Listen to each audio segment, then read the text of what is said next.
Israel. Oh my gosh. It is 3 o'clock in the morning in Israel. I would love to go to Israel. I would like to go to the Wailing Wall. I've only seen pictures of it, but that is something that maybe before I pass away, I can actually go to Israel and see the Wailing Wall.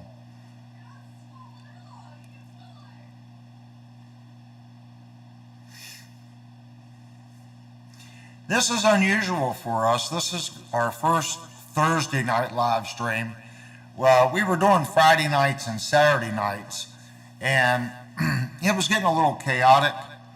Plus, on Friday nights, I actually watched Philip McKnight. Been watching him for years.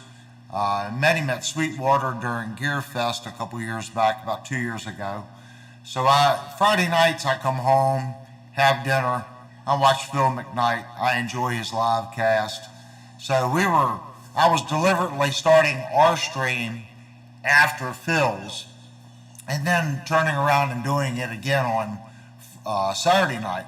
So I figured tonight we would try Thursday night, see what's going on. I don't know if there's any other channels doing live streams on Thursday nights or not, but I figured we'd give it a whirl.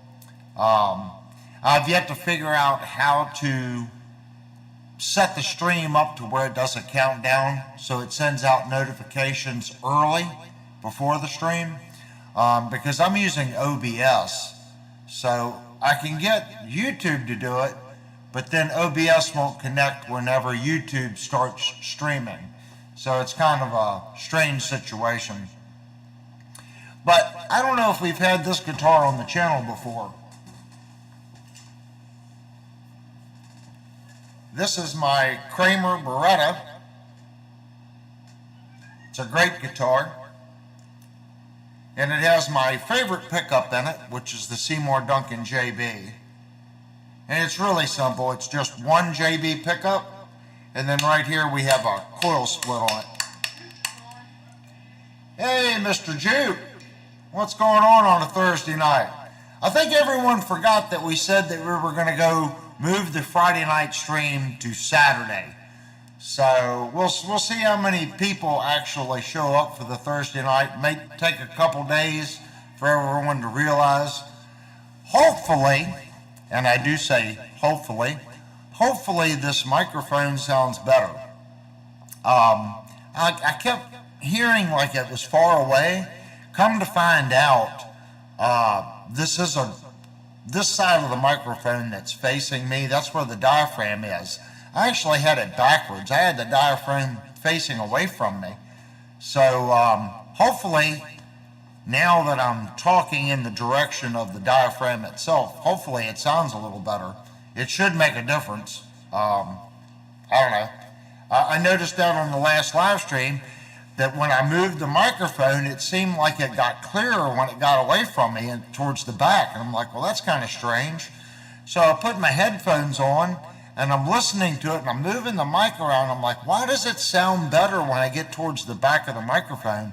Come to find out, the back is actually the front, or the front was the back, or I had it backwards.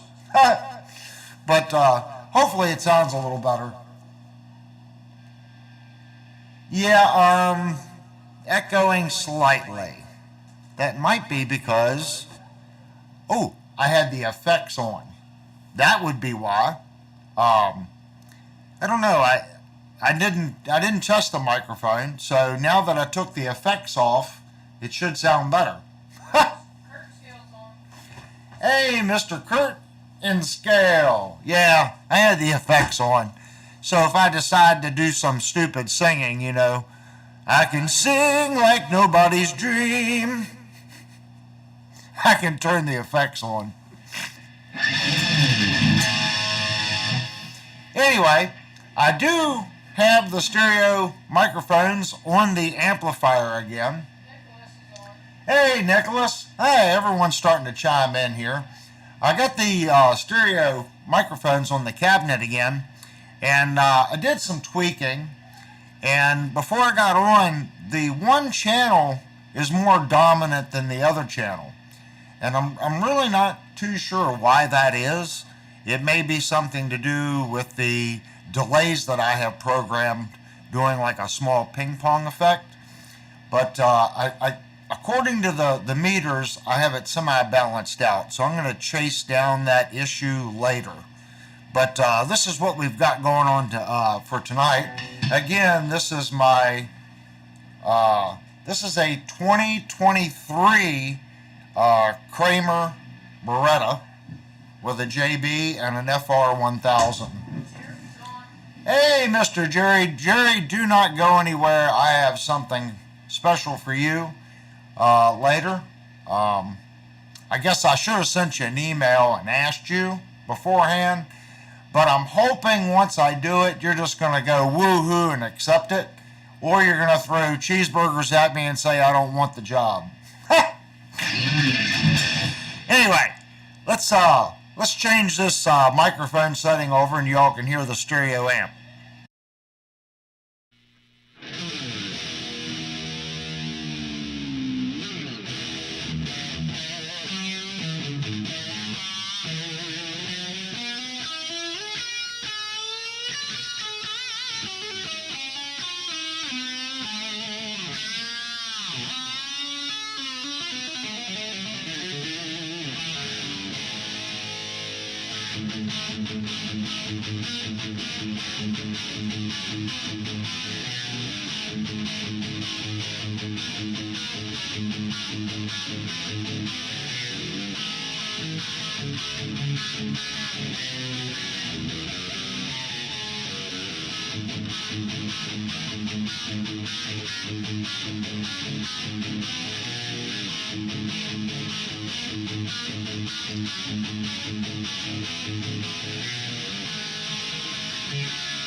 Let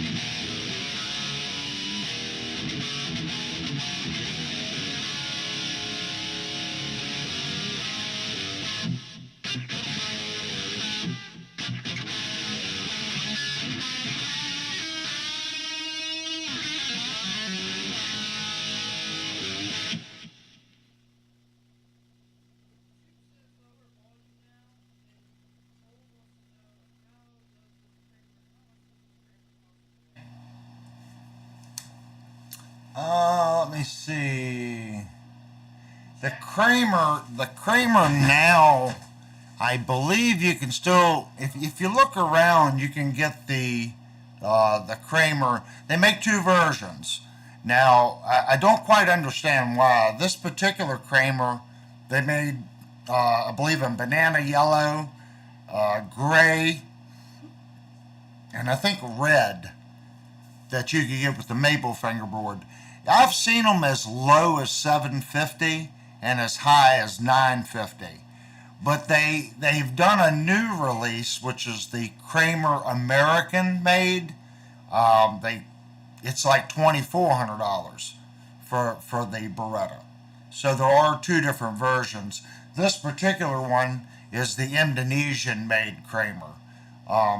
Absolutely no issues whatsoever. It's a great guitar. Jerry wants to know if that one's a loaner or another one that you have, Kramer. Actually, Jerry, I have two of these Kramers. I have this gray one, and I have the banana yellow one. And this particular one, I redid the frets on. Not because it was bad from the factory. I wanted a more played in feel. So I liked my yellow one. I bought brand new off Sweetwater so much. I didn't want to take a brand new guitar and grind down the frets and roll the fingerboard edges. It's still a great guitar. I just wanted a more broken in feel. So I went online and I found this one on Guitar Center for $500, and it said used mint. And when it came, it was. I couldn't even tell it had ever been played. So what I ended up doing is I rolled the fingerboard on the side. And Kramer, the frets that they use, it's a wide fret. But from the factory, I'm not going to say it's a pyramid, okay? It is flat on the top, but I like a flatter radius on the top of my frets. I think it gives it a smoother feel. So what I ended up doing is I retensioned the neck, I leveled all the frets, and then I crowned the frets with less of a radius than the stock. I did lose a little fret material doing that, but I don't ever plan on getting rid of the guitar. And there's still tons of fret. If you really have to push on it to actually hit the fretboard. But they both play great. I just think this one has a little bit smoother feel now that I flattened out the frets a little bit. Of course, you have to have a radius to the fret, but you'll notice older guitars will get this. I'm going to just say it feels smooth. When you decrease that radius on the top of the fret and make it flatter, it's just a smoother feel, if that makes sense. Jackie says, "Well, we got a live stream on Thursday." Yeah, Jackie, we talked about it on the, I think it was either the last Friday night show or the Saturday show. We decided to do a Thursday night just to kind of see how it went, type deal. Instead of doing two nights back to back. That way that gives you guys one night break from this ugly mug. So you can recuperate. I'm giving you a night to recuperate before you got to stare at my ugly mug again. Cole wants to know, you feel the sound is better because there's only one pickup? I've always been a fan of the single pickup guitar myself. I'm more of a fan of the single pickup with the single coil in the center. But I don't like my single coil set in a standard fashion. I like it tilted in the opposite direction. If you guys are curious what I'm talking about, I'll go get one of my guitars that I customized that is set up that way. That's my favorite configuration. When you have your humbucker down here that is splittable, okay, and then a single coil right here. Okay, well, I like to go this way. I like the pickup to go this direction, backwards, right dead center. And it gives it a real jazzy, it brightens the low E and tones down your high E. It gives it a very mellow sound. I like doing that. But I always wanted a Beretta, so this is as close as I could get to a real Beretta. But everyone knows I'm more of a dark wood fingerboard guy. They play nice. There's just something about rosewood and ebony that I like. If this guitar had an ebony fingerboard, I would probably be playing this guitar a lot more. That's why you see me play the Night Swan so much, because it has the I think that is ebony on that guitar, but it's a 24.75 fret scale, which is the same as my Vandenberg, so it kind of reminds me of my Vandenberg. But again, it's got a humbucker and then a humbucker in the center and no neck. So I like the center and bridge positions. Not saying I don't like the neck, because I've got tons of guitars with neck pickups. But on a rocking guitar, I prefer humbucker and a one single right here. Jerry says it was rather easy rolling the FFST edges with the side of a screwdriver. Yeah, I've seen a lot of people do that. And the reason they say they do that, it compresses the wood. But Jerry, keep in mind, each season that the guitar goes through, you're in a southern climate, so you're going to have more humidity. Crushing the wood fibers like that, it does work. But if you're in a higher humidity climate, after a couple seasons, you might notice the fretboard re-expands back to its old position. Because what you've done is you've compressed the wood with the screwdriver.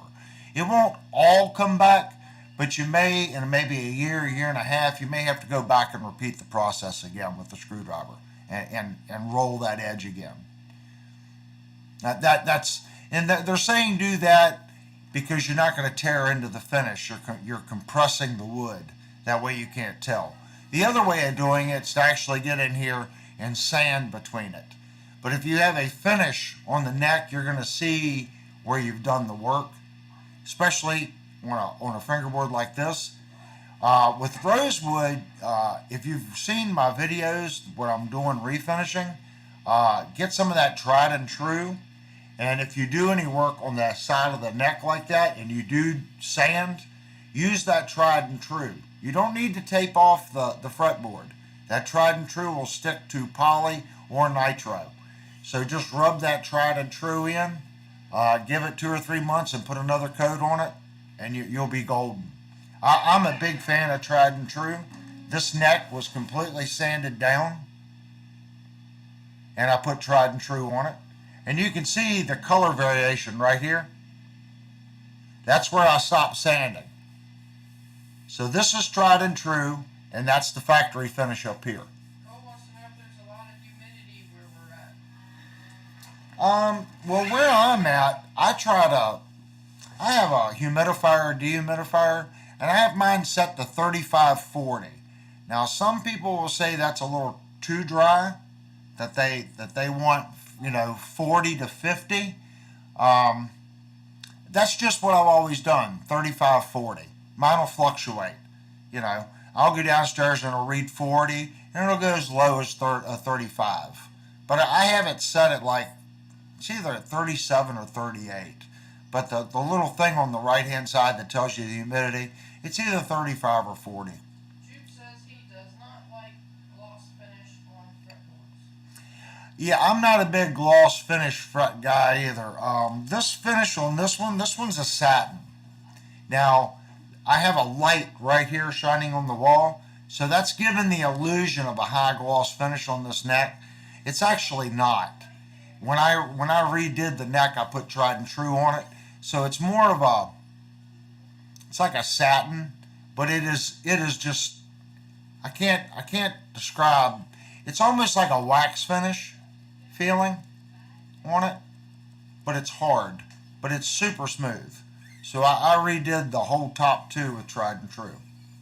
But like I said, you can see the difference in the finish right here.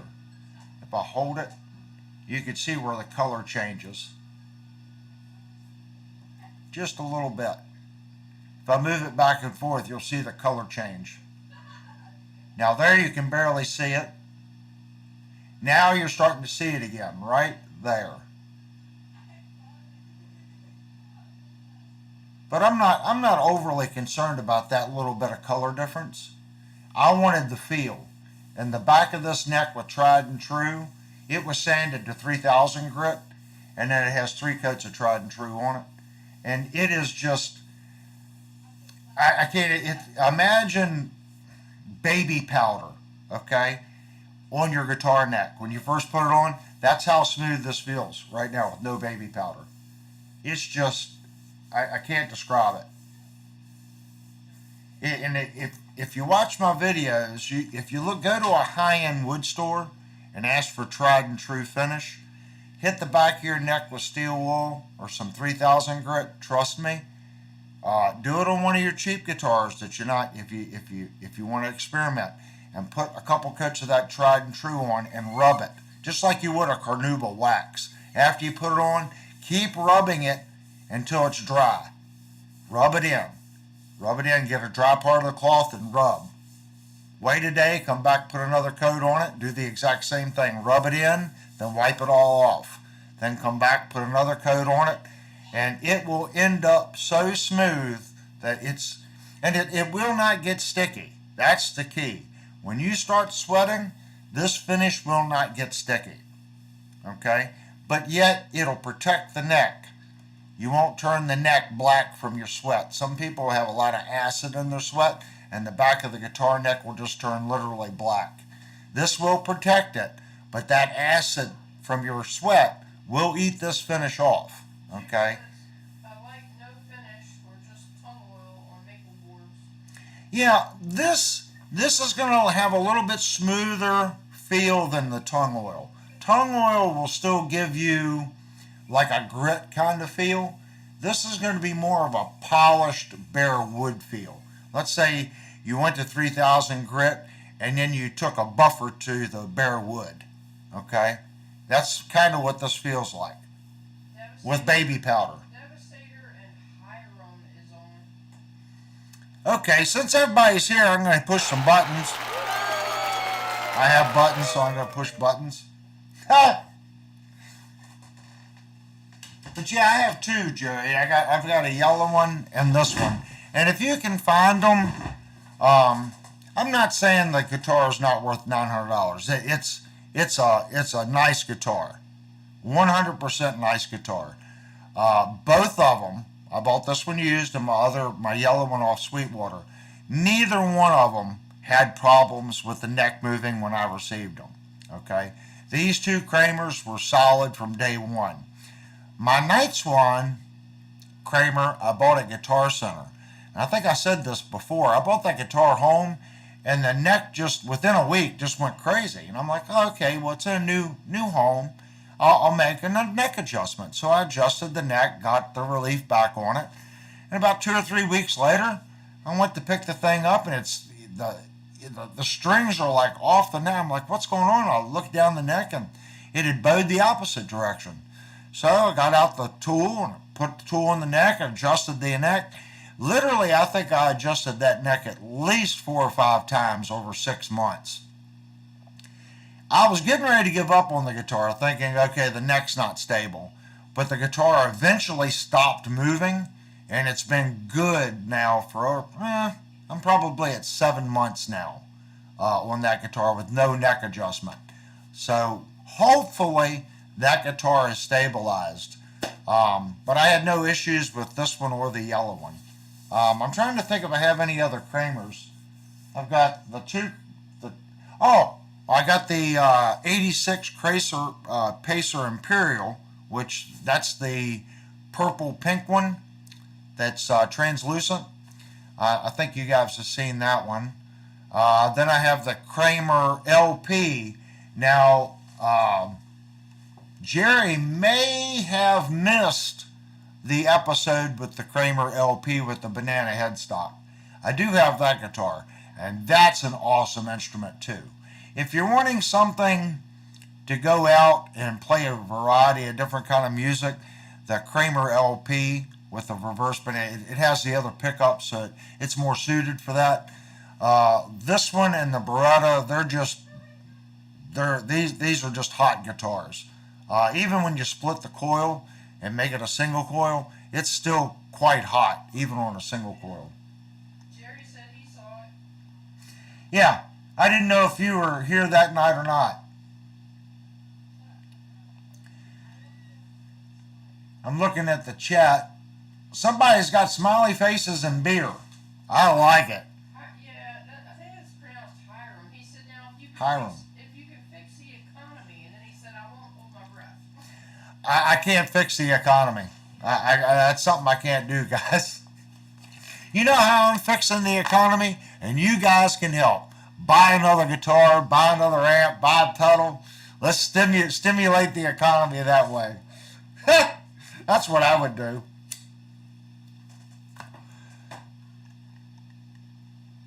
All right, well, Mr. Jerry, I am going to try something here. And I don't know, now it's saying that I can't. Why is it? Oh, I just lost the chat. Oh. Okay, hold on, Jerry.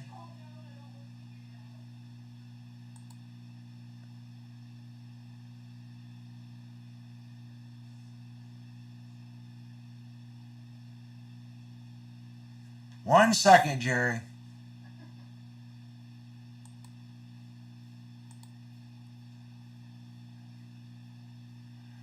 Okay, now Mr. Jerry, I need you to type anything that you would like to type in the chat, as long as it's not a bad word.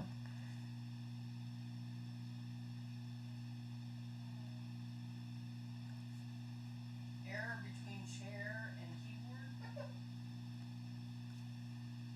What do you think? Do you want the job or not? I was thinking of someone, and you come to my mind, man. You have been one of those people that have sent messages to me and asked, and you've always been polite, you've always been knowledgeable, and you've always been you're nice to other people, and I couldn't think of anyone else that, I don't know, there was just something, when I was thinking about someone to add, I was like, who could I add that I feel has a similar attitude and love for the channel as I do? And I was just like, well, I'm going to wait till the next one. And I was going to do it on one of the other videos, because I clicked on your name and I said, oh, I can do it this way. And I was like, I'm going to wait and I'll talk to Jerry about it. But then I said, no, we're just going to wait. And each time you sent me a message, whether it was on, hey, I found an amp, or I found this guitar, or this or that, you were always really engaging. And you were asking other people in the chat. You're always putting in information in the chat. So I figured you would be a good person. Devastator says, I think Jerry is a good choice. Now, Devastator should have already been a moderator. The Devastator is kind of the inside moderator, so if anyone knows. Devastator helped me out so much when we started doing the streams. Believe me. So much. He probably spent hours with me on Skype. When I say hours, it was hours. We were like two guys that didn't know anything. Well, we didn't know anything about anything. We were like, hey, push this button. What's this button do? What's this button do? And I can't say enough. Devastator was there through all the train wrecks at the beginning of test streaming, doing this, does this work, do that, and he probably spent a good 3 days. I would probably say at least 3 or 4 hours each time, not including all the other conversations we had, just checking things on the stream. And that's why I always want to say thanks to everyone that comes into the live streams. I can't make everyone moderators, but just in case Linnell's not here, and you guys know Mike's a moderator. If you don't know Mike's channel, Mike has a channel on YouTube. Next time he's in, you can right click on him and you can check out. I don't have his channel memorized, but he does some building pedals, amp modifying, stuff like that. So Mike does his own little thing, and he swings in wherever he can. Everyone here has seen Mike. Mike's a good dude too. Cole's, or I don't know how to pronounce his name, but anyway, he said, you know that Trump sold guitars 2 months ago. Les Paul saw. Yeah, the Trump guitars. I think all that was a company went to Mr. Trump and said, "Look, we want to make some guitars." I don't know how much of that Mr. Trump actually got on the back end. I mean, even the one that they were selling, it was like 10 grand, wasn't it, hon? Yeah. Even at that point, even if he got $1,000 an instrument, I mean, that's like counting pennies in our pockets compared to what Mr. Trump has. That's what makes him such a good president, because they can't offer him money. They can't go to Mr. Trump and say, "Look, if you do this, we'll make sure." He's already got it, so they can't bribe him. He's not even taking a salary. He donates his salary. So, as far as his guitars, I don't think he probably donated that money to some charity. Jerry says, what's the general consensus on box 2x12 cabs? Jerry, it's more about the drivers. Nowadays, very few companies are actually using pine. Most of it's plywood. He said he found one for beyond a fair price in his opinion. Yeah, what it comes down to, there's two schools of thought. You have medium density fiberboard, MDF, which is basically recycled paper that's been bonded together under pressure. A lot of people like making sub cabinets out of it because it's so dense. Then there's another school of thought that pine, just regular heart pine, makes a great cabinet because it's so resonant. It vibrates because it has soft and hard grain. Heart pine in the grain, the actual dark part of the grain, is very hard. The whiter part of the grain is extremely soft, and that creates a unique resonance to the cabinet. So you look at some old cabinets that were made out of heart pine. People really like those kind of cabinets. The cabinet that I have is made out of birch plywood. It's a domestic birch plywood from the 80s. I think they're great cabinets. The layout and the form factor does make a difference, whether it's open back, closed back. That makes a difference, whether it's a sealed cabinet or open back. The next thing that makes a difference is it a top loaded or inside loaded? That means, does the speaker load from outside the cabinet in, or did they put it from inside the cabinet and bolt it to the back of the face? They claim that makes a difference as well. So you could have a sealed cabinet with inside or outside loaded, or an open back with inside and outside loaded. And then, of course, you got your cabinet material. It's what the speakers that are in it. There's great speakers. I got PV Pentas. I have Celestion greenbacks. I have V30s. Not a super big fan of the V30s. I think the V30s sound good when you add them to like the Penta or the greenback. Eminence. I don't know what drivers are in it.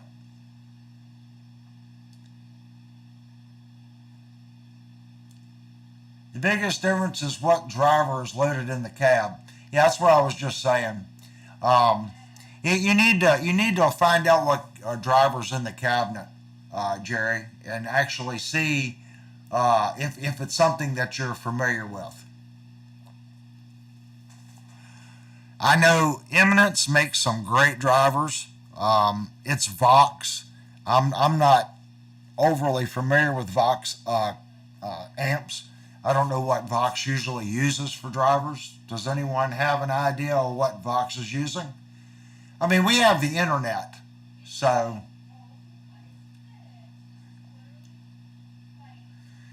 the greenbacks are great, Jerry. I like greenbacks. I've been playing greenbacks for 30 years, but do not let the creambacks. They're good speakers too. And there's another one. Is it Tone something? Mojo Tone makes some really nice speakers too. So don't count them out. Don't count out any Eminence driver. I think that is it Eric John? Yeah, the Eric Johnson Eminence driver. That thing's awesome. That's awesome. I had one of those drivers in a 112 cabinet, and I sold 5 or 6 years ago. Shouldn't have sold it. I wanted a 212 Eminence with the Eric Johnson drivers, but ended up selling it. Wish I had it back.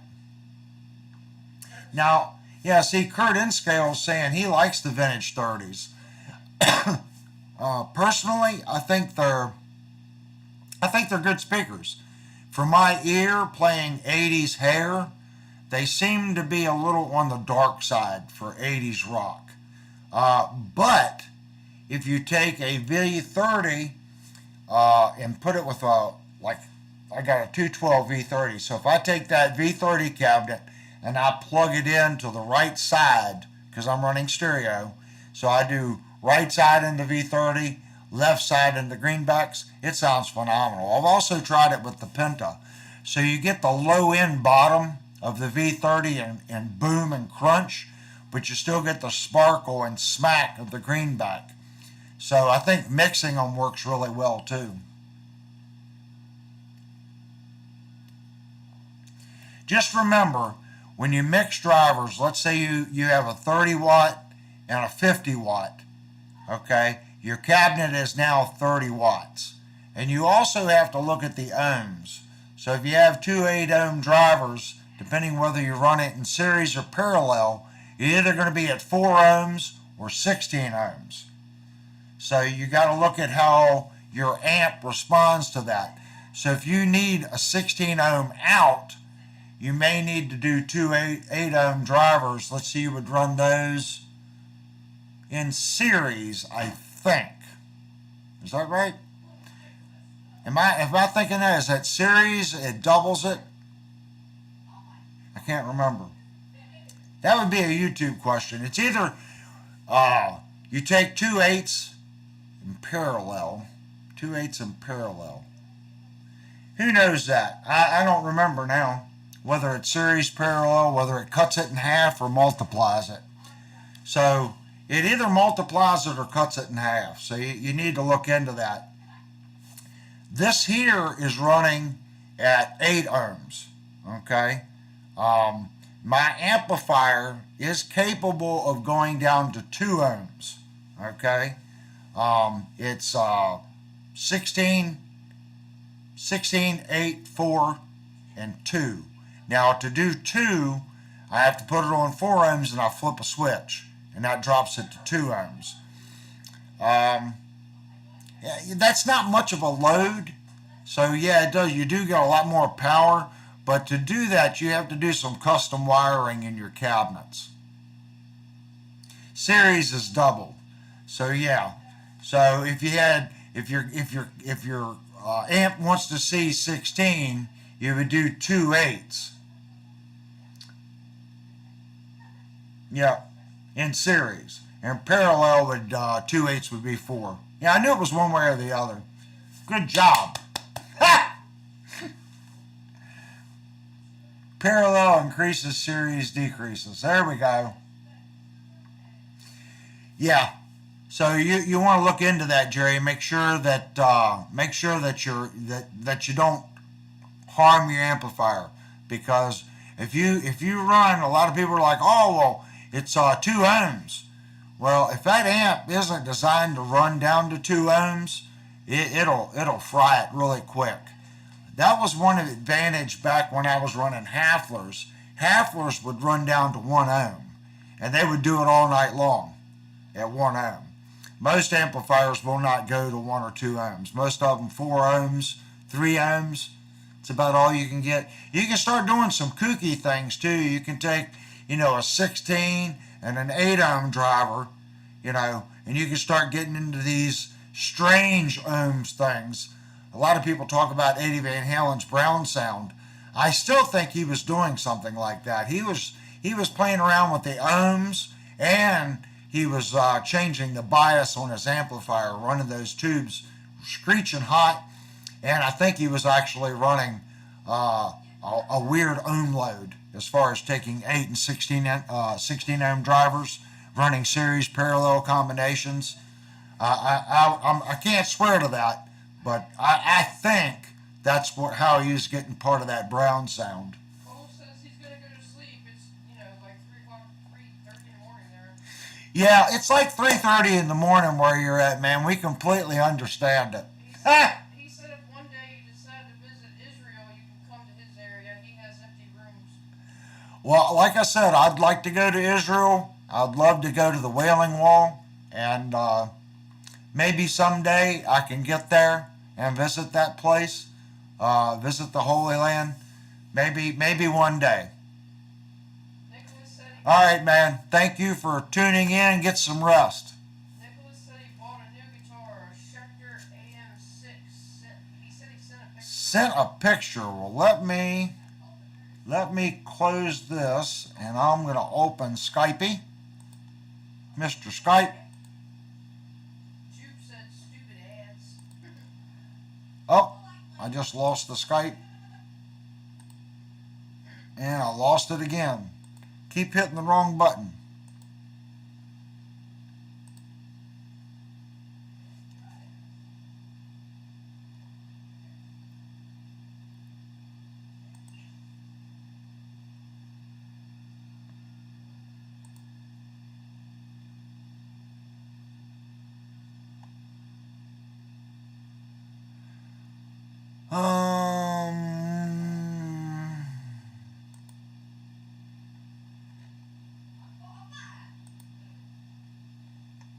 I'm looking, but I'm not seeing it.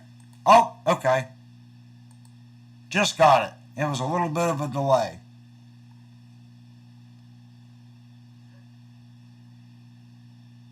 I don't see a picture. I got your bought new guitar, Schecter. And that's all I got. I did not get the picture. So maybe you can resend it to me.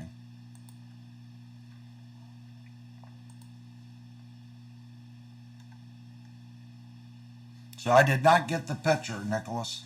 I did get your message, though, and I hit accept. So now we can chat on Skype.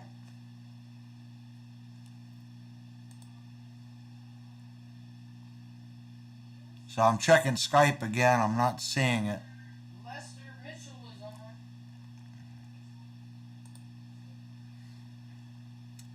Did you hear me? Oh, Lester. Now, everyone, if you don't know who Lester is, this man can turn a guitar upside down and catch it on fire with the fretboard. This guy is a shred master. So if you guys aren't familiar with Lester's channel, dude, I'm telling you guys, go check out his live streams.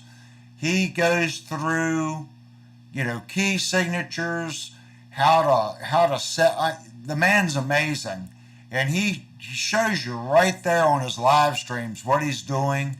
I mean, I've learned so much from watching his channel. It's good to have you, man. Really good to have you. I'm waiting on this picture.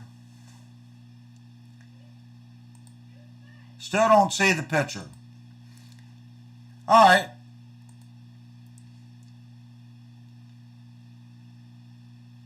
Oh, it's well deserved, Lester, man. You're one hell of a guitar player. One hell of a guitar player. Hey, didn't Honey Tap say he was taking lessons off Lester? Honey Tap. I think he said that he was taking lessons off of you, man. I'm pretty sure that's what he said. So I didn't even know that you offered lessons. But if you guys don't know his channel, you all need to go check it out. He's the man on that guitar. And at Curtain Scale asked him to post his channel name. Yeah, I don't think that he can post it. Guys, I will post a link to his channel after the thing. Everyone knows that I'm just able to get OSB or OBS up and running. The only reason I can do this is there's buttons that let me allow it to allow me to do it. But I'm sure if you just type in his name, he has many videos. I'm pretty sure if you just type his name into YouTube, it's going to come up. So go check out his stuff. Lester said that, oh, that's correct. He did some lessons with me. Yeah, Honey Tap's a cool dude, man. He tried something new this past Sunday. He tried Guitar Church, which I thought was kind of unique. He's a religious person, so am I. And he tried something new. He wanted to do a little worship session on Sunday. So I don't know if he's going to do it this Sunday or not. If he does, and you guys are religious, maybe check out Honey Tap's Guitar Church on Sunday. All right, we do have the picture of the new guitar. So I am going to go to display capture. And here's the new guitar that we're talking about. Looks like that's an arch top. That's Nicholas's. Got a 5-way selector switch. Got a 2-point tremolo on it. Schecter. I like the inlays on that. That's pretty cool. Every Schecter I've played has been impressive. I like Schecter guitars. And I like that color. It almost looks like it's got a little metallic in it in the picture. Looks like a metallic flake. And he's got the old carving thing in the background, I see, right here.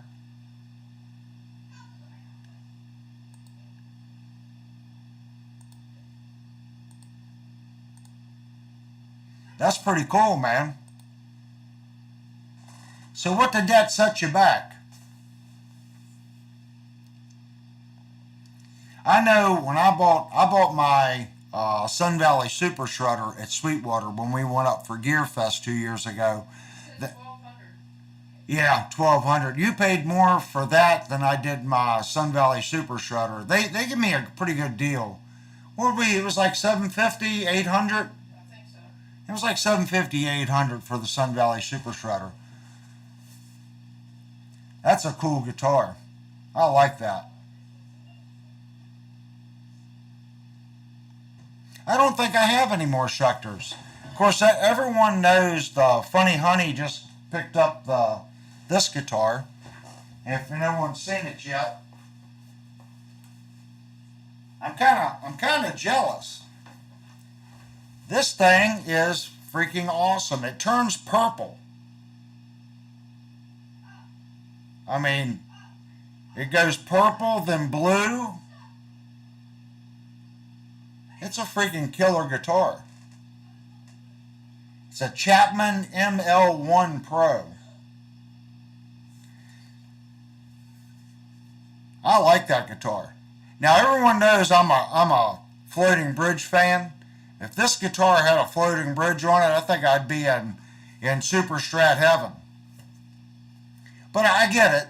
The fixed bridge, nice, for doing alternative tunings and stuff like that. I do get it. But I just like how it goes to purple. I like how it shifts.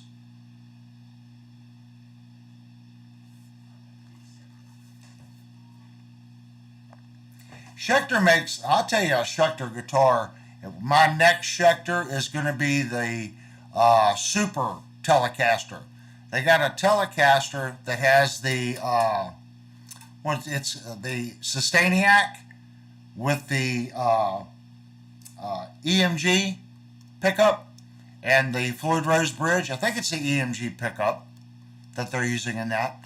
But that guitar, that's the one I went up to Sweetwater to buy instead of the Strat Sun Valley Super Shredder. And they didn't have any in stock. So I want the Telecaster with the Sustainiac up here and the humbucker down here with the Floyd Rose bridge. That's a guitar I gotta have. I think they only have it in like a baby blue and white finish. Is the only two finishes they have that one in. Yeah, Schecter. That's what I'm saying, guys. Nowadays, we kind of live in the heyday of guitars. We really do. I mean, the Funny Honey just picked this guitar up for basically $450. I mean, $450 for that? For an ML1 Pro?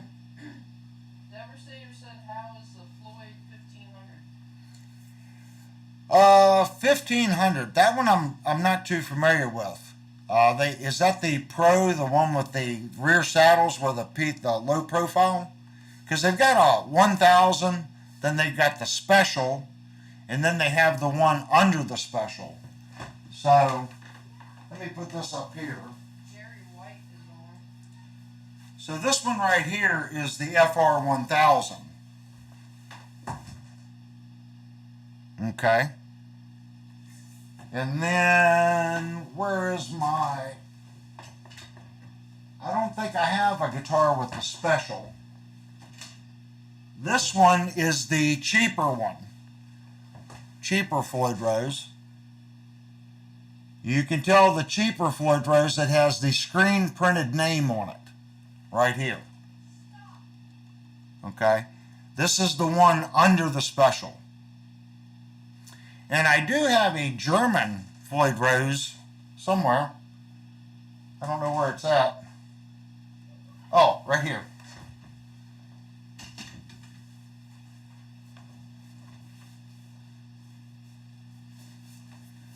So here's my authentic German Floyd Rose. And that's why I'm always saying, always double check Sweetwater. Because this says demo. Well, this was never installed on a guitar. Okay? So I got this thing half off, and it was just because it was sitting out on a display somewhere. Well, after it sits on the display X amount of time, they want to change up their displays. So I literally got this thing for $170. And this is a Floyd Rose German. Nicholas sent you another picture of a 88 Carbon. So that's the German. That's why I always say, go to these sites, double check their clearance, double check their outlet, because you can't demo a bridge unless it's put in a guitar. Okay? So they were just changing their inventory in their cases. Maybe they wanted to put a black one or a chrome one up, because this is the black chrome. I'll give them $170 for a German with the locking nut, all the springs, the claw, and everything, for a genuine Floyd Rose. Jude wants to see the 88 Carbon. Nicholas sent you a picture. Okay, let's check out the Carvin. Let me switch over to display capture.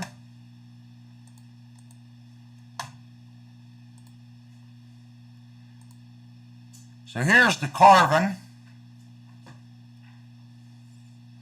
And that looks like that has a Kaler bridge on it.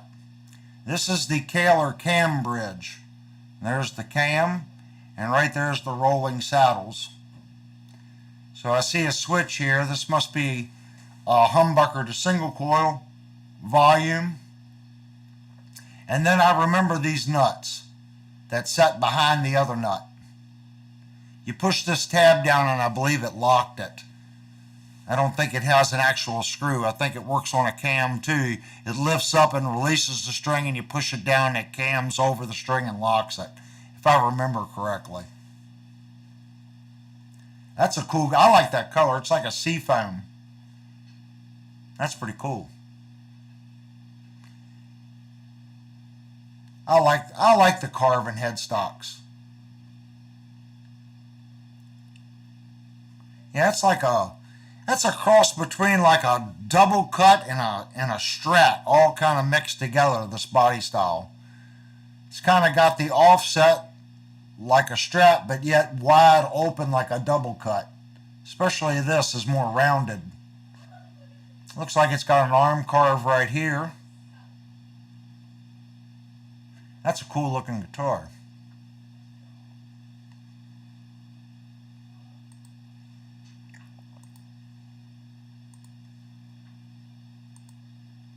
I like that guitar. So tonight is show and tell.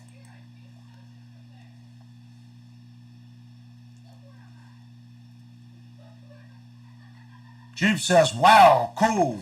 Nicholas said that years only they got sued for the headstock. 2 years only. Oh, okay. They got sued for the headstock. Well, I've heard that at a couple different places. They claim they really can't copyright the body style, so manufacturers go to the headstock, and the headstock is kind of what they're copywriting, is the headstock themselves. That's why everyone went in such an uproar over the new Epiphone now that has the real Gibson mustache top. People are like, oh, that's a Gibson thing. Well, Gibson Epiphone's the same company. They can get away with it. But Gibson Epiphone's still doing the mustache with the chamfered corners, but they do have a couple that come up like the Gibson. Yeah, Kiesel's got a couple different headstock changes that they're actually doing. I like their one reverse headstock that Kiesel does. I think it's pretty cool. But I missed the Kiesel deal when they were doing the big Kiesel thing. All right, guys, I am going to take a 2-minute restroom break. I'm going to let you guys chat, and let me hit the restroom real quick, and I'll be right back.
I apologize, guys. Lester had to go.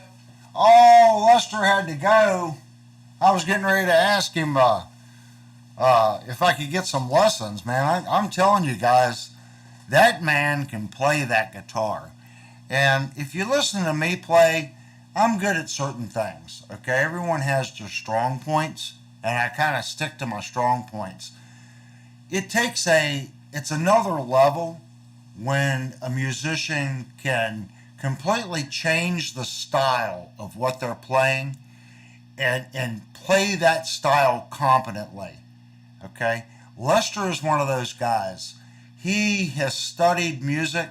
He understands modes. He just he understands, he breaks the songs down to that level. And he practices and practices and practices. And truly, the man's guitar knowledge is on another level when it comes to breaking down the fretboard and understanding what you can and can't do. I shouldn't say what you can and can't do. You can do, knowing the rules teaches you how to break the rules. And he knows all the rules and he's learned what to do. Like I said, I can't even describe the styles that the man can play proficiently. He truly is a extremely talented guitar player.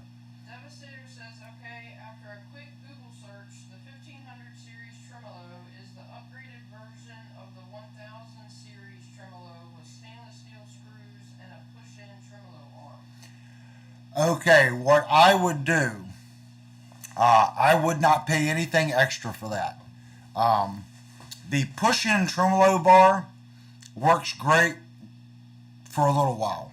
Okay, it's got a nylon sleeve on it, and I don't have any of them. Don't have any of them. I know people that have them, and I've also talked to people that have had them. And what ends up happening is that nylon breaks down pretty quick, and you get slop, and you've got to change that little piece that's on the bar. As far as the screws, I would buy a cash set and the rear screws back here. Okay, the locking screws back here. These are very important. These on stainless steel. Okay. Then these right here, stainless steel. As far as these being stainless, it really doesn't do anything. You're looking at wear points. You could go with the little catch blocks in stainless steel. Okay? But at some point, if you do the saddles in stainless, it will make the guitar a little brighter. That's really the only advantage.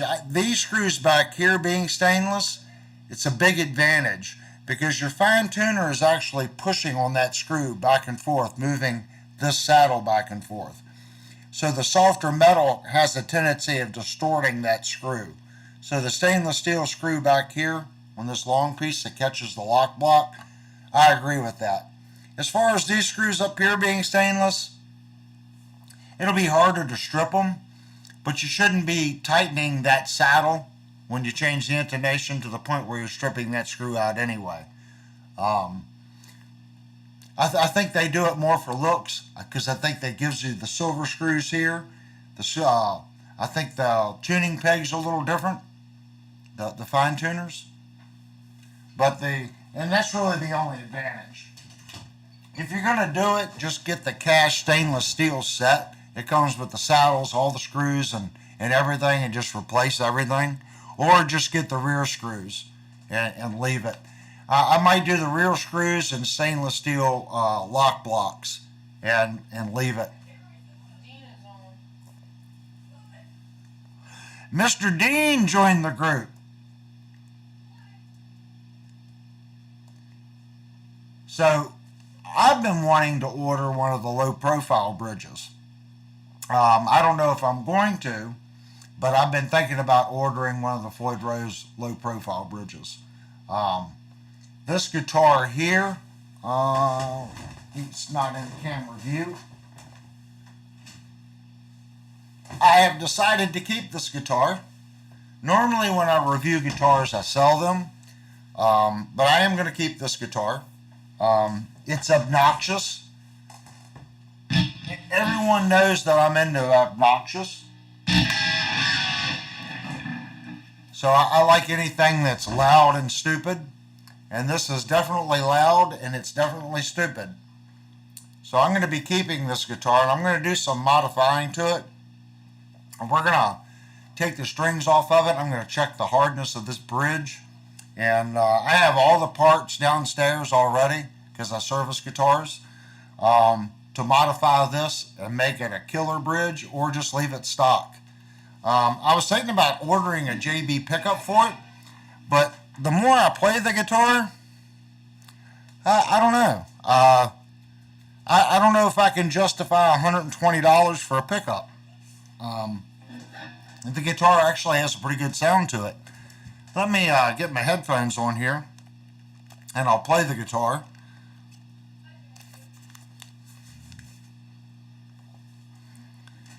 The point in doing it is to try to get.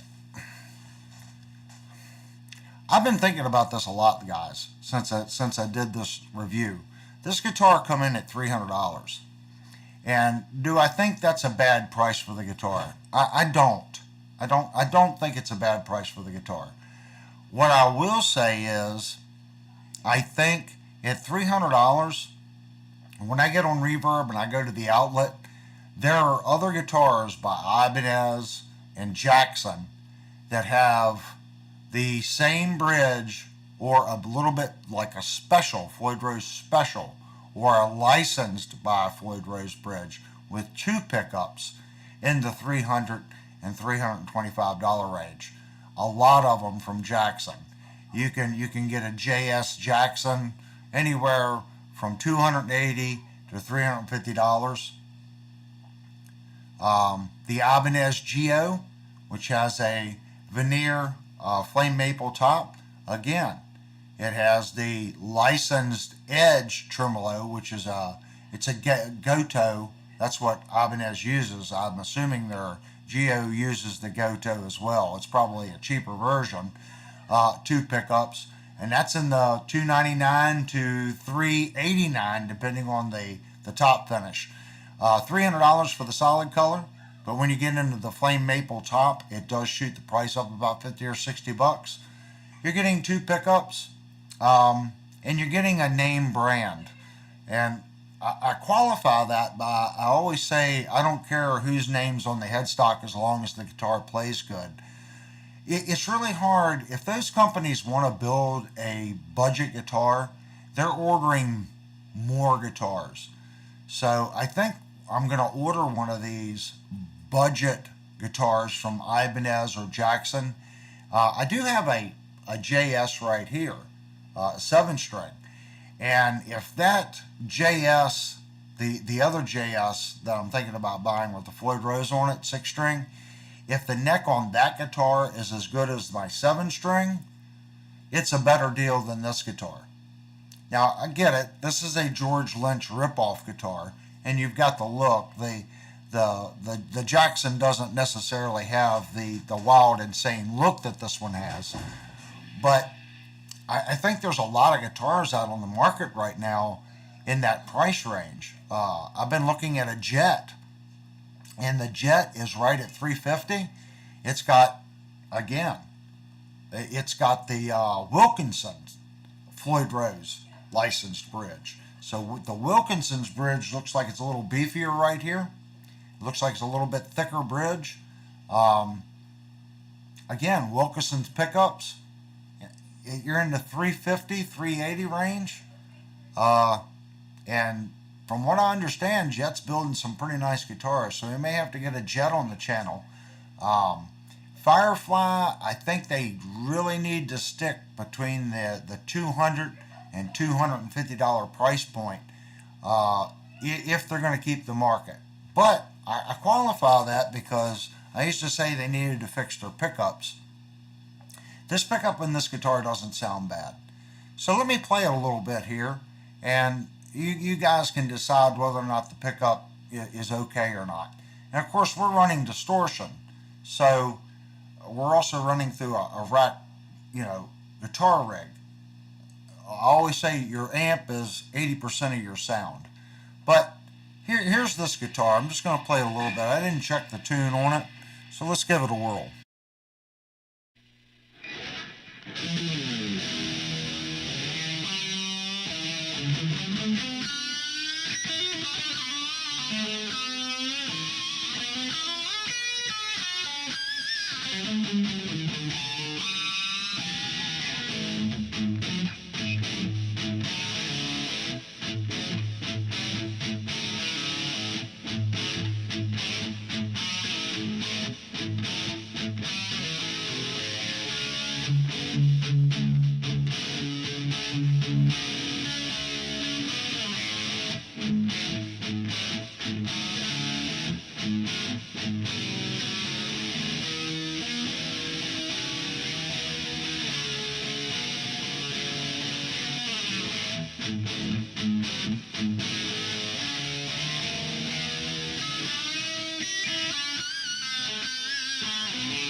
I don't know. That thing doesn't sound too horrible to me.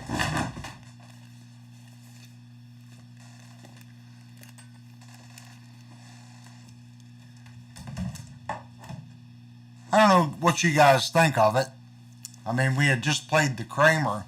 After playing it behind the Kramer, believe it or not, the Firefly has more grit to it than the Kramer has.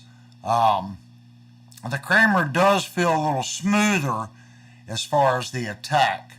The Firefly attack is a little more gritty, if that makes sense. So I guess it depends on the style of music that you're playing. I can see where that pickup would be good for a lot of different styles, but it's good enough to where I don't think I'm going to fix it. I'm not going to do anything with it. It sounds like a hot rodded JB. It sounds like they took the sound of the JB and just tweaked it a little bit. And what's funny about that is if I ohms test and do a Henry's test on the JB, the JB is going to come in probably 13.5, 14 on the ohms, but the Henrys are probably only going to come in at maybe 3, where the Firefly was coming in at like 15.2, 15.11, something like that on the ohms, but the Henrys were like 5.8. So that's telling me that they ran really strong magnets with less winds. So it's a completely different animal and completely different approach to the pickup between the two guitars. Hey, Mr. Penagore. We got another late arrival. I like it. Vance is on. Vance said the Firefly pickups are coming along good. I agree with that, Banced. From the very first Firefly that I reviewed to the ones now, the company has made leaps and bounds. But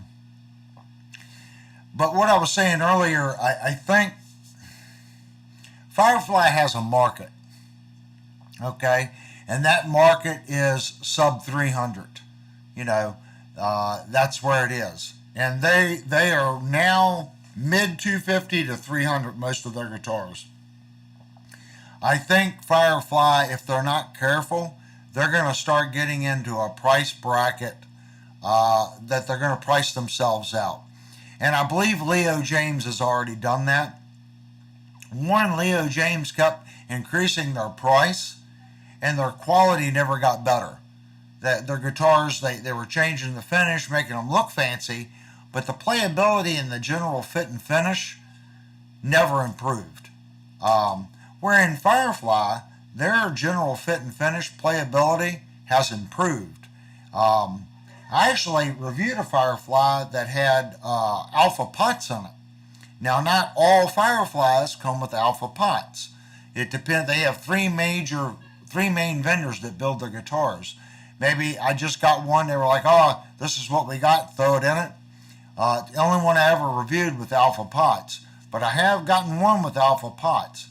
If Firefly puts alpha pots in all their guitars and they continue with these pickups that they're using, I think they need to stay under 350 even doing that. I think at the 350 they've got to do alpha pots and put a better jack in the guitar. Everyone knows that I'm all about the pure tone jacks. Would they do that? No. But they could put a little bit better jack in the guitar. A lot of companies use the Epiphone jack. Nothing wrong with that. That's why you see the Epiphone bridge on so many generic instruments. That Chinese manufacturer isn't going to change tooling. They're just going to cast out that and they're just going to sell them. There's several guitar companies that use the Epiphone bridges. And that's only because it's the same manufacturer building for Epiphone. They're not going to remake a fixture to cast the exact same bridge that doesn't say Epiphone. So I think if Firefly went and did alpha pots, there's nothing wrong with alpha pots. I would put alpha right next to CTS. I really would. I might even put alpha a fraction above CTS because the recent CTS pots that I've purchased, they were okay, but I was not impressed with them whatsoever. I think CTS's quality, especially on their push-pull pots, have went down. I think the alpha push-pulls are far better than the CTS. But the other company I've been using, I can't remember the company's name now. I think they're just superior. And I'll think about that other pat manufacturer here in a second. I can't think of it now. But their push-pull pots are just so smooth. Borns pots. Pick up a Borns or Barnes or however you want to pronounce it and do the push-pull. It is just silky smooth. Their audio taper and they got an audio taper or there's a different taper. Both of them work really well. No issues with that. I think they actually have a couple extra traces in them as far as the sweep on the pot than CTS. I just think the Barnes is the pot right now. But if Firefly did the alpha pots and used a better jack and stuck with these pickups, I think that they could probably push the 320 mark. I think if they get into the 350 mark, they're going to be hitting a market where the name brand companies are kind of there. And it's not necessarily about quality. It comes down to, okay, if I buy this instrument and I go to sell it, the Jackson or the Ibanez is going to have a quicker resale rate than the Firefly. That may not always be the case, maybe 5-6 years down the road, but right now, I think if I had two identical guitars, one said Firefly and one said Ibanez, I guarantee you the Ibanez would sell faster than the Firefly in my area or marketplace, or if I took it into a guitar store to trade it in, I'm going to get more money for that Ibanez. And I see Mark has joined the group. Yeah, everybody smash the like button. Thank you. Yeah, I don't know what you all think about that. It's just my personal thoughts on it. I'm thinking about getting the Jackson JS for a review. I'm getting ready to do the Squire. I was thinking about doing another live review, but something I wanted to mention to you guys. This channel does guitar reviews. In the last review we did it live. So I think it really messed with YouTube's algorithm. It doesn't see it as a video. It sees it as a live. So it's not posting the guitar review with my other reviews. So I don't know. We may do another live review, but I may end up having to do a live review and then going back and actually doing the video review later on and then repost that. So I don't know if you guys want to do the actual Squire review on Saturday. I was thinking about doing it. We can go over the pickup readings, check out the fret radius, see how the push-pull pot works in it. Really look at the guitar. Take the jack out of it. I don't know. I won't be able to really. I don't want to take the strings off. So I might just do like a live general review, and then I can go back and do the meat and potato review video-wise, where we take the strings off the guitar, take the neck off the guitar. It would be a 4-hour live stream if I took the guitar apart and then reassembled it and put strings on it. I don't think anyone could watch a guitar review for 4 hours without squirrel mode, taking out all the screws and detuning the instrument, retuning the instrument. That would probably get old pretty quick. Troops has already smashed it. Well, smash it again. And of course, if you smash it again, I think it takes your like away. Do the unboxing live and then review. Well, I've already unboxed it. But I think what I can do is we'll go ahead and do the Squire on Saturday. We can do that. And I'm going to order this. I'm going to go ahead and order. Well, I'll leave it up to you guys. Order the Jackson JS with a tremolo for review and compare it to the Firefly and compare it to the Kramer and some other. I've got a ton of Floyd Rose guitars. We can compare it and look at the value. Maybe Jackson is maybe the JS series. Okay, Jackson. Maybe they're doing what Firefly was doing, where they've got a decent fit and finish, but maybe the pickups are really bad on the guitar. It's a name brand, so they're doing something to get the price point of this guitar below $300. So I'm going to say that it has the licensed Jackson Floyd Rose bridge, and it probably has the Jackson pickups. What area of the country am I in? I live right outside of Washington, D.C. I'm in the metropolitan area, the Northern Virginia tri-state area. A little town called Front Royal. Did you see where Curtis Gale said, what's the price on the Jackson with the trim? Curtin scale.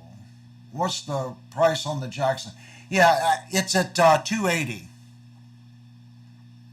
That's what everyone can get it for. Is $280. I see it going for $275 to $325. That's on Reverb, and when you just do a general search for it, that's about what that guitar is going for. It's a dinky arch top with Floyd Rose. I think they make it in blue, red, orange. Of course, they've got a fancier one that's got a maple top or something on it.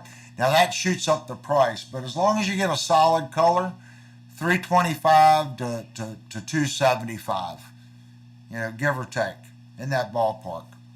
And like I said, I paid $300 for this Firefly that just has one pickup in it. So I think it's right there. I heard Linnell laughing. I had to scroll down.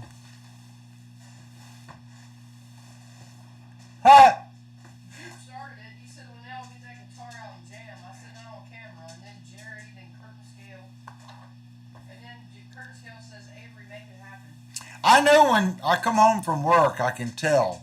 She don't realize, but I place a little hair on the guitar, okay? And then when I come home, I go over and I go, is that little hair still there? And I look for the little hair that I put on the guitar. I'm like, oh, she played it today. It's like a little trap of like, yeah, it was moved. Yeah. I'm in southern Ohio River across West Virginia. I used to go through, I don't know if there's a bridge right there. I would cut through the Pitt Tunnel in Pittsburgh and go out that way. And I would cross a bridge. I think it's a cable suspension bridge right there. And I make a hard right turn. I think it's 33 or something that goes up into Ohio right there. And it follows the river for a little while.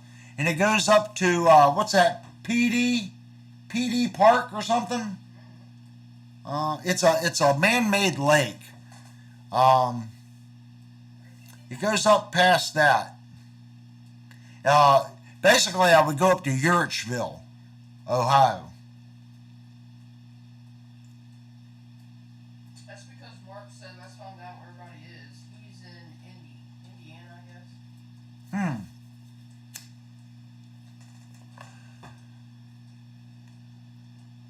About 30 minutes from Huntington, I know where West Virginia, 45 minutes to Ashland, Kentucky. I know where Huntington is. I'm trying to think of that area. Like I said, guys, I really think we should find a music forum, something that is big, and we can all schedule to kind of go to that, and then we can all kind of meet and hang out there.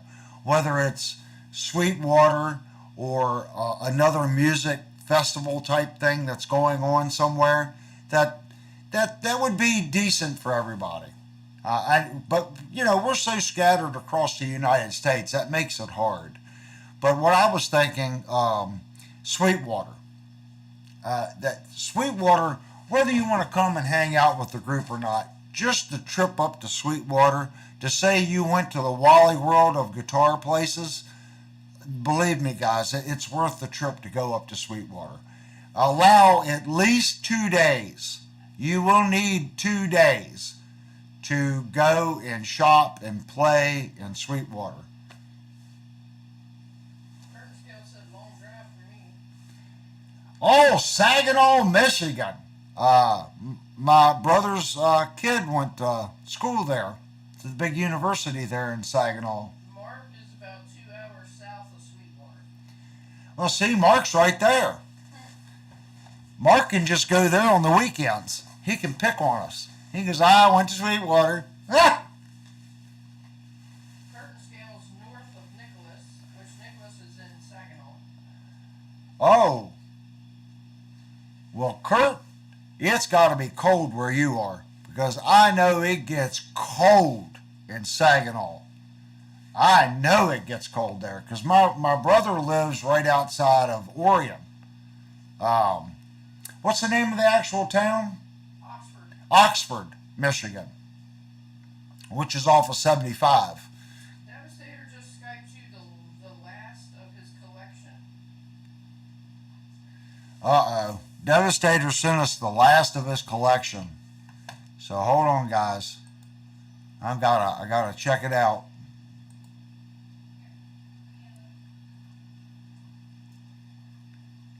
I'm assuming Vance must be in Michigan also.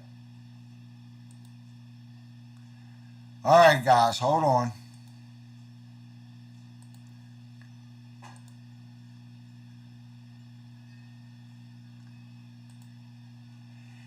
Now, I don't know about this guitar right here, guys. I would not know anything. I know nothing. I know nothing about this guitar whatsoever. What kind of guitar is that? I've never seen that guitar ever. That's a joke, guys. Devastator got that guitar off me.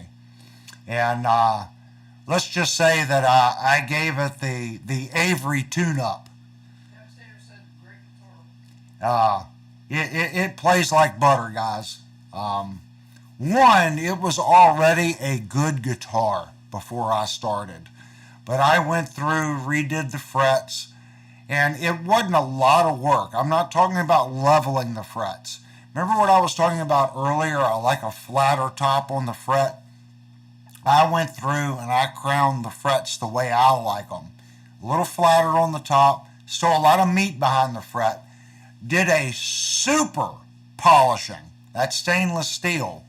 And when I sent the guitar, you could have combed your hair in the reflection in the stainless steel. And did a full setup on it. Nice playing guitar. Really nice playing guitar. Here's his other one. It's got skulls on it. I like the skulls.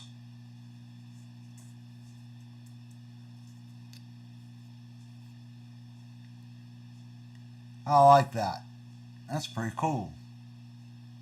Did that come like that, or is that a decal? Is that something that you did yourself, or was that bought like that? So I know they do these, it's almost like a vinyl wrap that you can put on your guitar now. That you can stick on there and then put your pick guard over. That's pretty cool. And then the Ibanez. He said it came like that. I like the top on that. It's like burl. It's a poplar burl, I'm guessing. That's what it looks like, poplar burl. Mark wants to know how they can send you pictures. Okay, Mark, let me get out of this window here. Devastator said it was a cheap glary that he upgraded.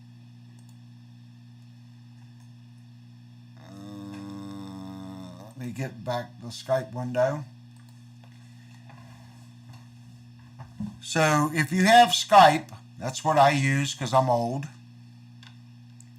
I'm going to type in my Skype ID.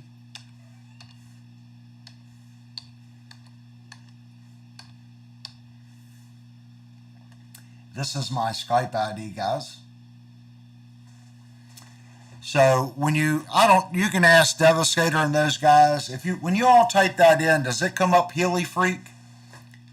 I'm pretty sure it does because I was big helicopter guy.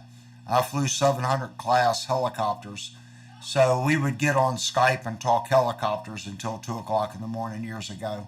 I just never changed my Skype name. So it actually has a meaning. It's not just a bunch of letters. Mark says he's never used Skype. Yeah, it's free. You download it. It's actually long before Zoom. You can get 15 or 20 people in Skype and you can video conference it all together and talk. It was pretty cool back in the day. But anyway, the letters stand for, get this, moderately good palate that will eventually get better. Devastator says the letters on his next to a Healy picture. Yeah, the helicopter, let me look at that. I don't know which helicopters I got on there. It could be a pretty old, could be an old photo. Okay, the one up front, the red and black one, that is my Agile. That's a 640. That's a 640 class bird. And then the little white and red one behind that one, that's an X3. That's a 360 class helicopter. So my biggest one is a 720, and that's the one that you see in the videos above my desk. That's the blue, purple, and silver canopy on that one. And that just stands for 720 class would be one blade is 720 millimeters long. It's a pretty big bird. Jerry White says he's in Indiana. Wonder if Sweetwater has any deals for the storefront. I'm sure they do. Let me get back to Skype.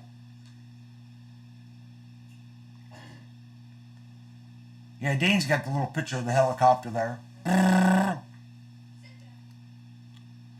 When I went up there, the thing with Sweetwater, you can work a deal with them. I didn't pay full price for any of the guitars that I bought at Sweetwater. I got a deal. I bought my Line 6 Stomp from them. Something that you guys might want to check out here. Hold on. Let me change to my other camera. Ted Talks Guitars is on. Hey, it's Ted. Let me change the camera angle here. So let me change my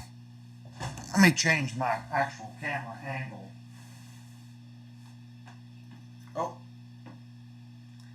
well, it's not going to show, but this is my HX Stomp right here, and that is not the black one. That is actually a Sweetwater only color. That's the light gray one, and they give me $150 off on that one when I went up to Sweetwater. So they will give you a deal if you go up there. Sweetwater will work with you if that makes sense.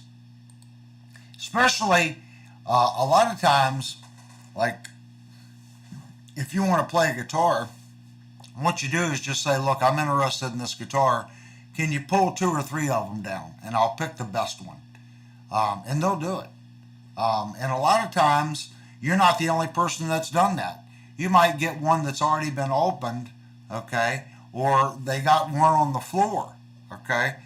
You can say, "Well, what about if I take this floor model? It's got a scratch or something, because it's been played," and they'll work a discount out with you. Don't ever be scared to ask for 10% off. That 10% should be easy to get at the storefront. If you're getting something off the wall that might have a mark, you might be able to get 15, 20% off. But you can get 10% guaranteed. I would say if you find a blemish on something that's hanging on the wall as a demo, you could get 15% off. And then, like I said, the tremolo that I got there, it was a demo. They were just changing their display cabinet. It's more than 40% off. I paid $170 for it. It was like a because that's the black chrome one. So that was like a $360 bridge. I paid $170 for it. You just got to pay attention to their closeout and whatever their deals are. And they do have deals, especially Sweetwater. That's a big store. So they're constantly changing. People are coming in that store all the time. They're constantly rearranging, changing things up. So they want to move that product. They don't want anything on that floor too long because then it looks old and tired. They're going to hang it out there. It's going to be played a couple times, and then they want to move it out and get something else up, a different color, a different version of that guitar. It doesn't hurt to ask. Dean says he liked going up in UH-1 Hueys when he was in the U.S. Army from 87 to 92, last of the Vietnam veteran pilots. Oh, cool, man. I always wanted is it the DH500 or the DM500? I always wanted to build one of those. I wanted to build a 700 class with the guns on the side, and there's a different category. The helicopters I fly are more trick helicopters. I think it's a DM500. It's got the bubble front fuselage. They usually put the rocket launchers and the machine gun cannons on the side. I wanted to build a scaled version of that and take it up and fly it. He said he was in the Army when he was from the age of 17 to 22. Yeah. Curtis Gale said his buddy was into Heelys. He could fly his upside down, called cutting the grass. Yeah, well, you can't really do that in a real helicopter, but yeah, I can fly all mine inverted. They're true collective pitch helicopters. I know some guys that could sit there and make them hover a quarter-inch off the ground. That's really difficult to do, even with today's high-tech gyros and the high-tech stuff that they have. You still got to be able to fly it. And the helicopter is the hardest thing in RC to do. There's 8 channels there. 5 of which are real channels. The other 3 channels are divisible channels for the gyro and tail isolation and stuff like that. There's a lot to, it's not like flying an RC airplane. A helicopter, if you decide to get into RC helicopters, my suggestion is buy a simulator, fly, fly, fly, fly, fly, fly, fly, fly on that simulator. And when you go and fly your real model, be very careful and just take your time. It's a very expensive hobby. It usually, you either love it or you hate it. And if you hate it, it's because you're crashing and it's just costing you an arm and a leg to fix your bird each time. That's the reason why I stopped flying. I had an Align 500 that took what we call a dirt nap, and I was doing a low, high speed pass at the flying field. I was about, I don't know, 15 foot off the deck, and I was going by, I don't know, probably about 110 miles an hour, which is pretty fast for a 500 class bird. And something happened in the rotor. I believe one of the turnbuckles come loose on the collective pitch, and the bird was already in a million pieces before it actually hit the dirt. It just literally self-destructed right in front of me. Curtis Gale said his buddy upgraded from RCs to flying commercial for American Airlines.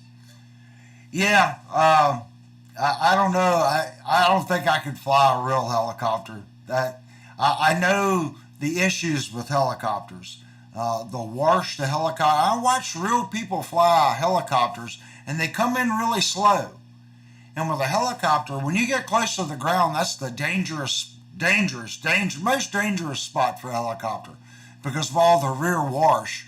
The rear tail rotor has its work cut out for it because it's offsetting the rotation of the main blade so the helicopter just doesn't start spinning. When you come down and you get close to the ground, you get all that wash off the ground, the rear tail rotor just goes nuts and it starts becoming unstable. I have the utmost respect for true helicopter pilots.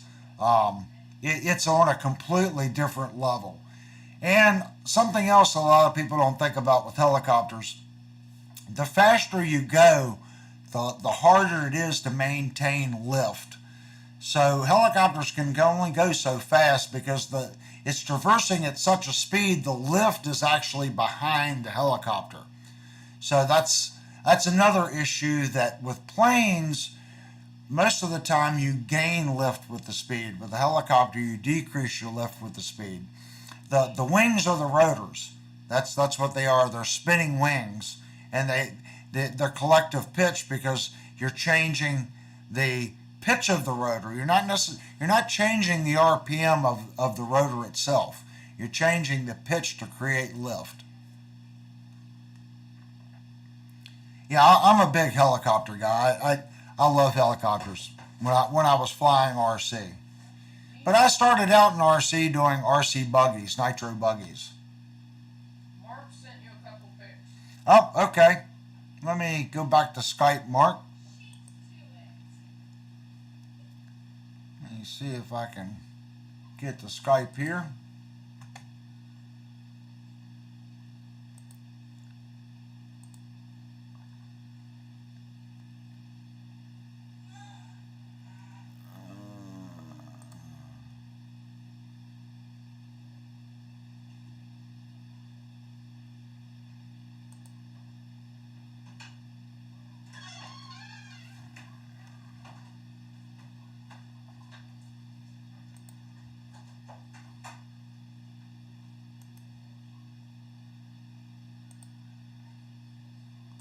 I am looking for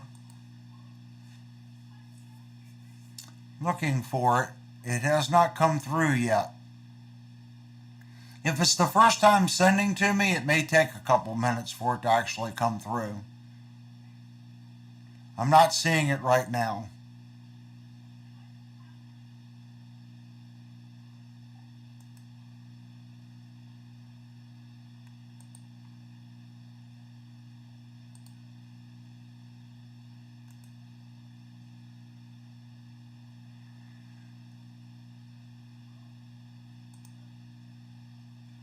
I'll come back and double check it. Right now I'm not seeing it. It may take it a couple minutes to actually come through.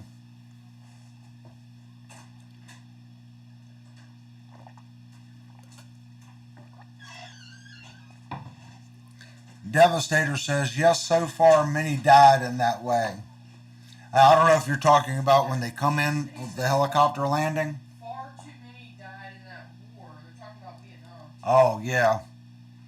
Well, in Vietnam, the helicopter was the bird of choice.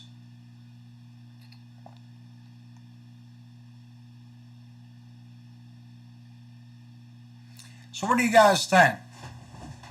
I don't know if I can start a thingy here or not. Let me go through timestamps, pop out chat feedback. I thought I could start a poll. I'm not seeing a poll. It says I can start a goal, but Dean said his dad was a USAF Vietnam vet. He had like 2 conversations with me about it, both of them when I was in Korea.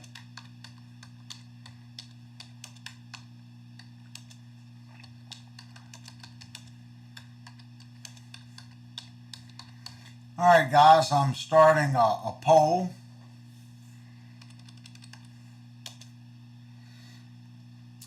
And I'm going to boo yes, no, and then I'm going to add other.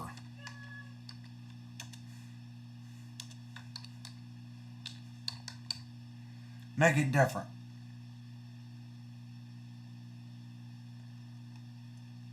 Create poll. Mark says his Skype thing says it's waiting on you to accept it.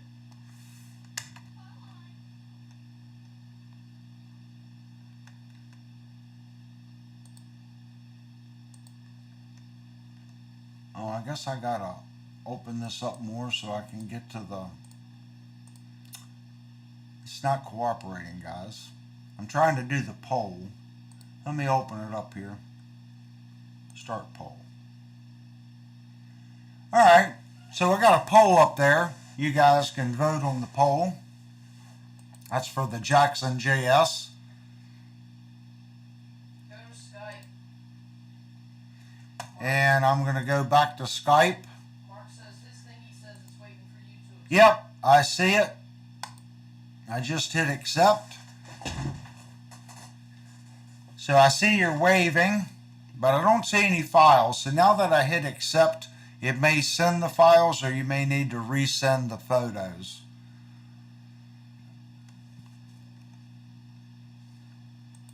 So while you guys are waiting for those photos to come up, you guys can go up and vote on the poll.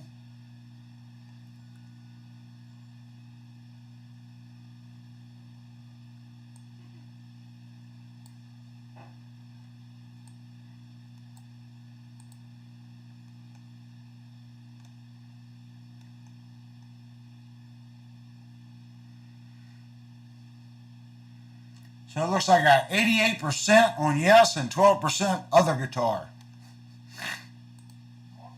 Mark said it's no big deal, man. I didn't want to bother you. I just was going to send you a couple pictures of my guitar. Well, that's okay, man. That's what we're here for. Now that you have it on Skype, like Ben is always sending stuff. So it's just that first initial contact, getting it to accept it, and then, but once that's all done, you can send files and all kinds of stuff at any time. And whenever I get on Skype, anything that someone has sent me will load up and say, hey, you got a message from this person or that person, and then I can show it on the live stream. It's just that first initial one. So now that we're connected, I see your little smiley face waving at me. So I'll type something in.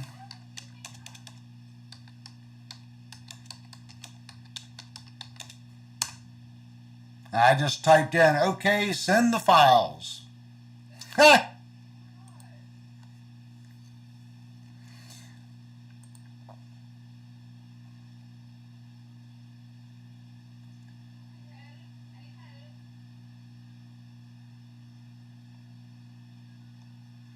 Yeah, so basically, I want to compare the Jackson to others. I think I've been missing out on some of these other type guitars that I feel need a place. I was going to order an E-Art. E-Art just come out. I don't know if you guys remember the E-Art Explorer. No, it did not look like a Gibson Explorer. It looked more like a Ibanez Super Strat, you know, with the pointier horns and sharper corners. Like that with the, I'm going to say something similar to the Jackson LP headstock that they use. It's the Aftermath headstock. It's kind of like the offset pointy headstock. It's not a beak. It's like a offset center. Kind of strange. It's a cross between those two guitars. It's active electronics. I think it was a 24 fret. Pretty cool guitar. Yeah, there was a couple manufacturers that were doing Vietnam. I don't know. It seems to be India now is taking on a lot of new guitar, in Indonesia. I think South Korea now is not as, or Korea, like a lot of guitars were being made in Korea. It seems to be fading off and going more to Indonesia now. Devastator said, have you seen Zach Wild came out with his own line of guitars? Yeah, well, Zach Wild, he was with Gibson for a long time, and a lot of these guys were doing offset stuff. Mark said he sent you a book. Sent me a book. Okay. Let me see if it's come through yet. Let me go up here and see here.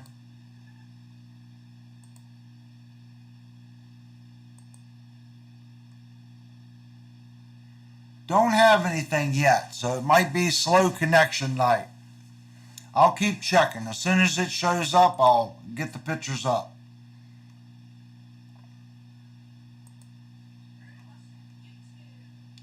Yeah, Wild Audio.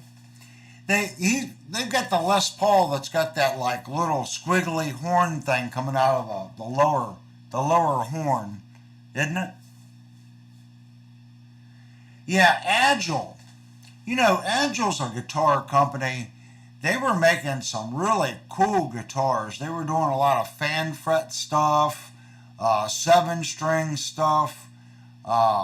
They were doing a lot of neat stuff. Agile doesn't seem to be producing as many guitars as they were producing, let's say, 4 years ago.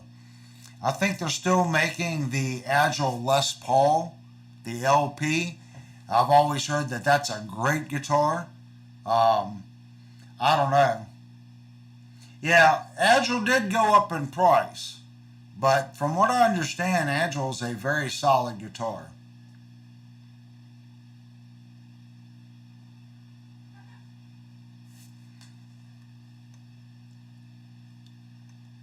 So Devastator saying, yeah, he did an interview with Andersons today on YouTube. Agile prices exploded. Well, maybe I should check out Agile again.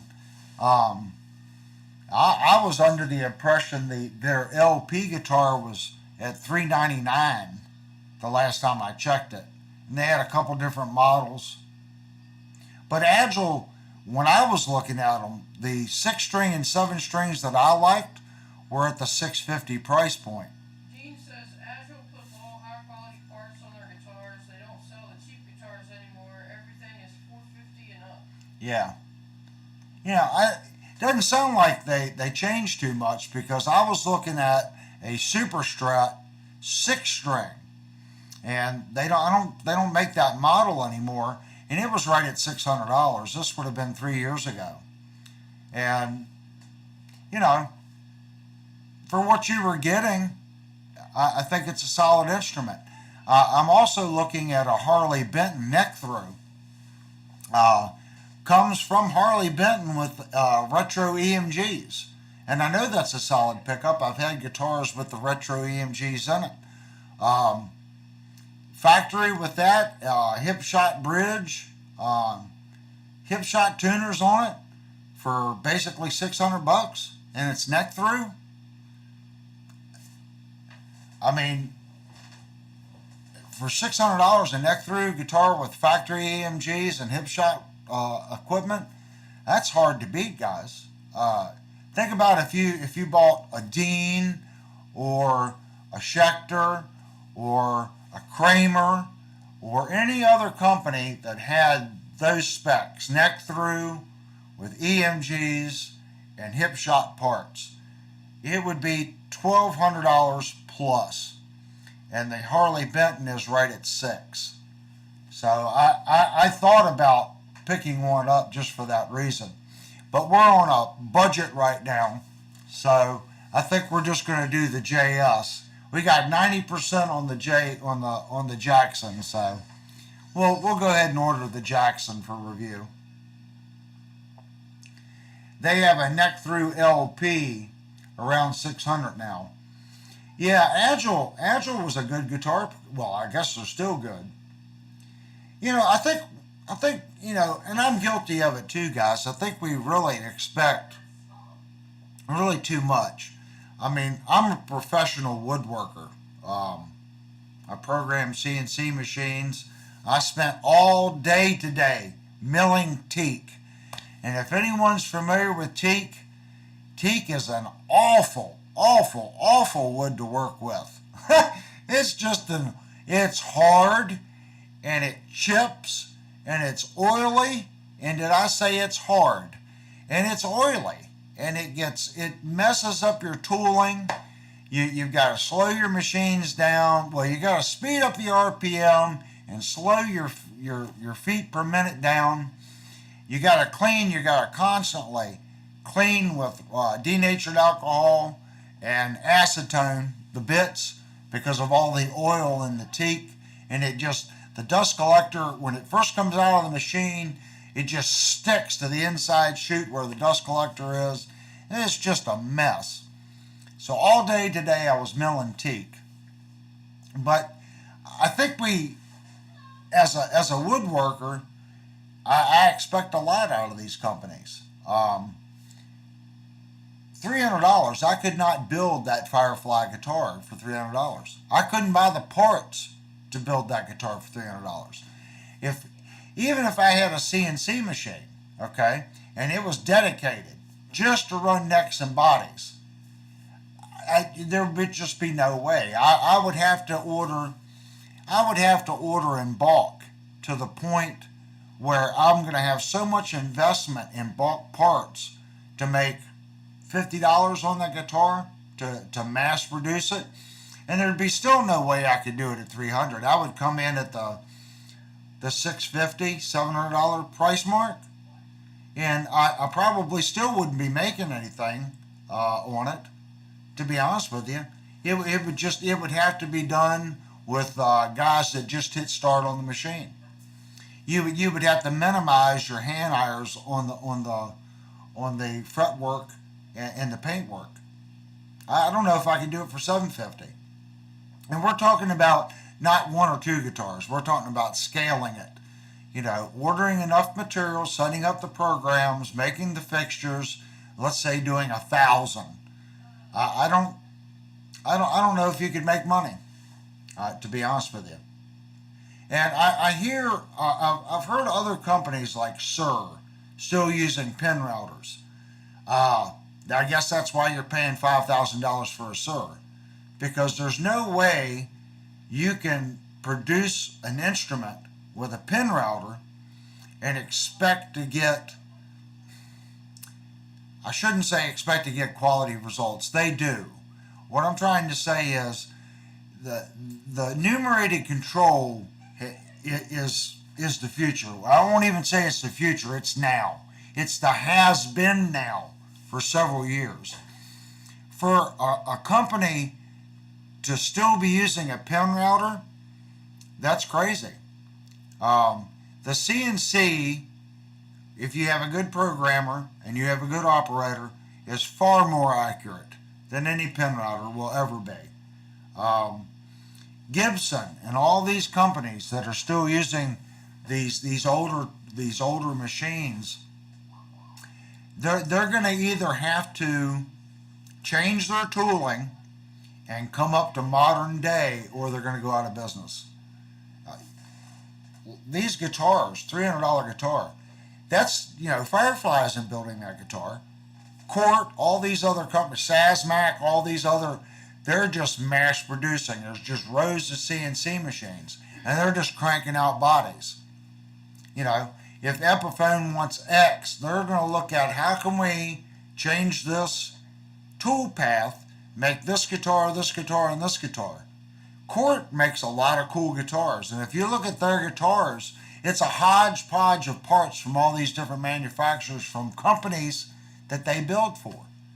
So why are they going to reinvest in tooling? They're not. They're going to take existing tooling and slap their name on it.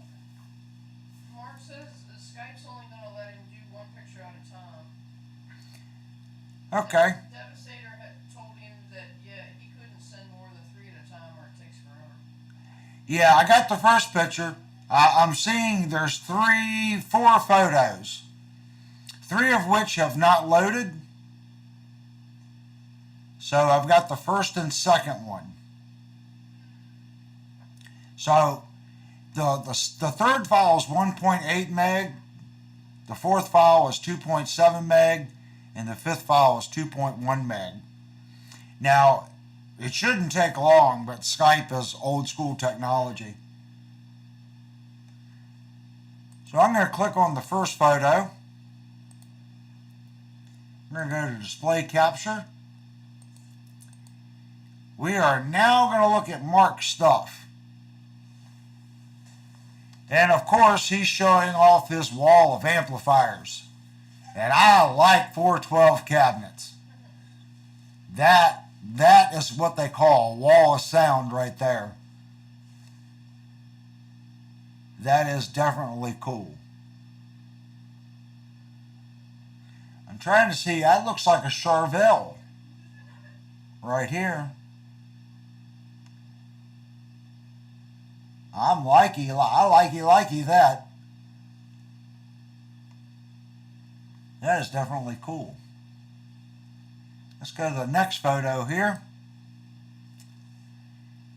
He's got the EVH. I have this guitar right here. Nicholas just sent you a picture. I've got a whole video series on modifying this guitar.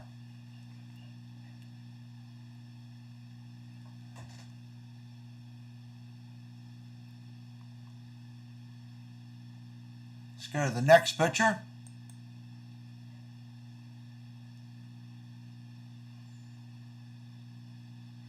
That's the, what do they call that guitar? I forget what it's called, the Ghost or something? Mark said he saw the guitar you were talking about that you have. He said he saw it on your wall. It's cool. Yeah, that one's a highly modified. If you want to modify your guitar to the next level, go to my videos on it, and I go through everything I did to mine to really make that thing a monster. And it takes about $230 in parts to bring that guitar up to just the next level.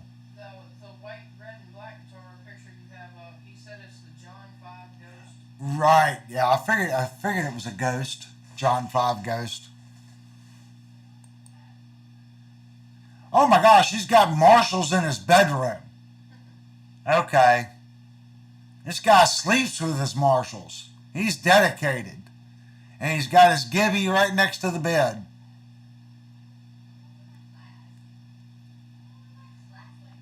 That is cool. Don't know what this one is up top, this little mini Marshall head.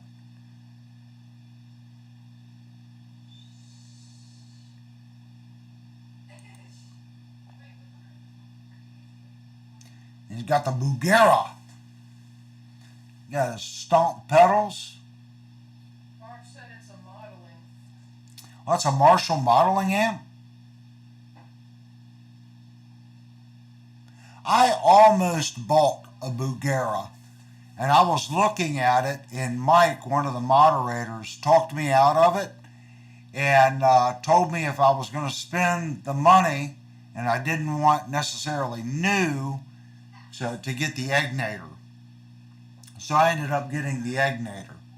But I was looking at the Bugera combo.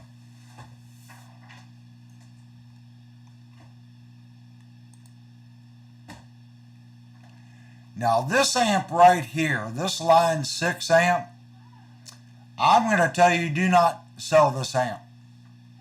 That this amp is becoming kind of like the black market. Do you have that amp? Have you ever heard of that amp? This amp will be special. Well, it is special now. But people are just now really starting to find out about this amplifier. That's a cool amplifier. And if you guys aren't familiar with why I'm saying that, just type in line 6 Bogner and check out some reviews and some demos on that amplifier. It's quite impressive. Nicholas sent you a picture also. And that's what we've got on that. So we've got Nicholas here. If it's purple, I think it says Hellraiser, is Schecter.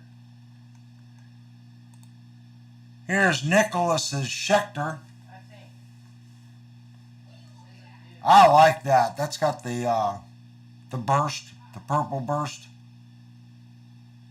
That Schecter's got some bling bling. It's got the bling bling binding around the body, and it's got the bling bling binding around the headstock. That says Hellraiser.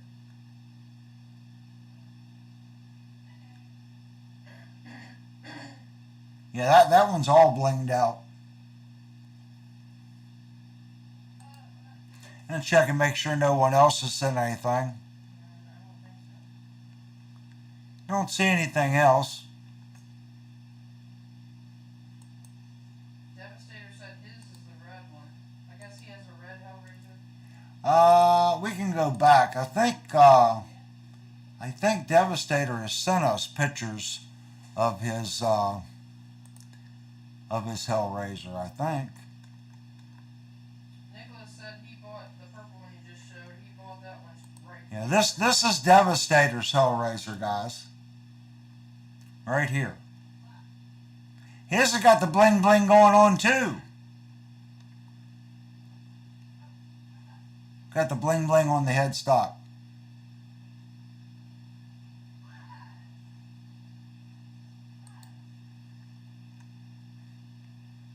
So both of them have it.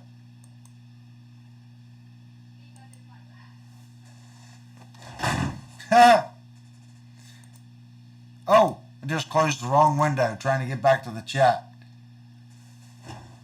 See, I remember these things, Devastator. I remembered that you sent me that picture.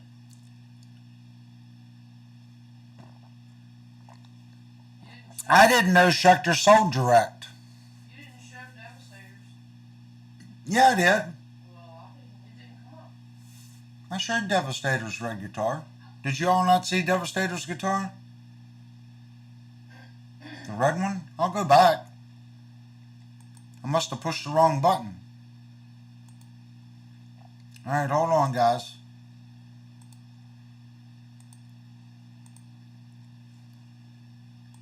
I thought I showed it.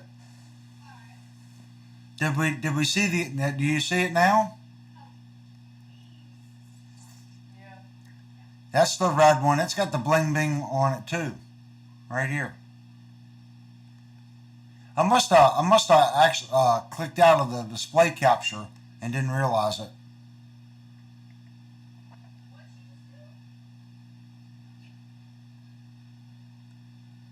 That one's Devastators. Did I get the other one up? Yeah, you showed Nicholas's, the purple one. Yeah, the purple one. Okay, just making sure I had the right window up.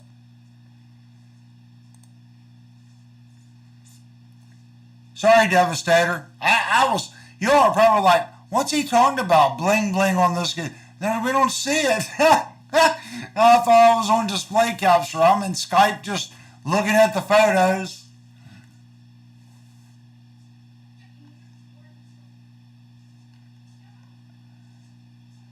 Yeah, I don't have a Schecter now, guys. I am Schecterless. But I do plan on, I'm going to make a list uh, of guitars that are going to be coming up for sale soon. And I've got a couple of them that I'm going to be getting ready to get rid of. So, Devastator said it's okay, have another drink. I am thirsty today, guys. Like I've worked in teak all day today, milling teak. Yeah, but you didn't have any alcohol, that's what he's talking about. Yeah, I don't have any alcohol, but that teak dust, and I had two 4-inch dust collection ports on this shaper, and even at that rate, I was drinking water and monsters all day today, and the dust, and I can still feel it in my throat, that teak dust. It's awful. That's the one wood I'm not a big fan of working with teak. I know teak is a nice high-end wood, but I don't like working with it. I don't like gluing it. I don't like milling it. And when you glue it, you got to acetone it. If you don't wipe your gluing surface down with acetone, it's not going to hold. You've got to wipe the gluing surface down. It's got to be milled perfectly flat. Then you have to wipe it down with acetone, then put your glue and put about 35 pounds of pressure behind it, and she'll hold. If you don't wipe it down with acetone, you could pull your plank out of your jig. You hit it hard with a hammer, and it'll break right on the glue joint. It's the oil in the wood. It's after 10, you can only like 2 Yeah, the purple one's cool. Let's go back and check the purple one out. Hold on here, guys. Let's go back to Nicholas's purple one.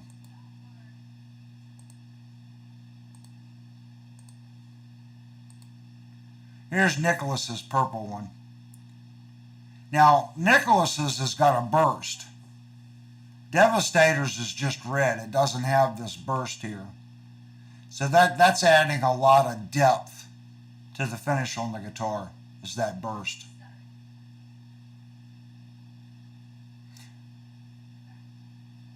But I think Devastator's also has this quilted top. I think it's very similar. Just doesn't have the black burst. It is sharp. It is a sharp guitar. Devastator said his is also a string through. Oh yeah, string through. Yeah, this one's got the Floyd Rose on it. I'm a Floyd Rose guy, I guess, now. I hate to say that. I was always a Kaler guy. But seems like now I've got to kind of stick with Floyd Rose. That seems to be what everyone's going to, is Floyd Rose. No one's really doing the Kaler anymore. It's after 10 here. Yep, guys, I hate to say it, but since we're doing this on a Thursday night, I do have to go play with teak all day tomorrow.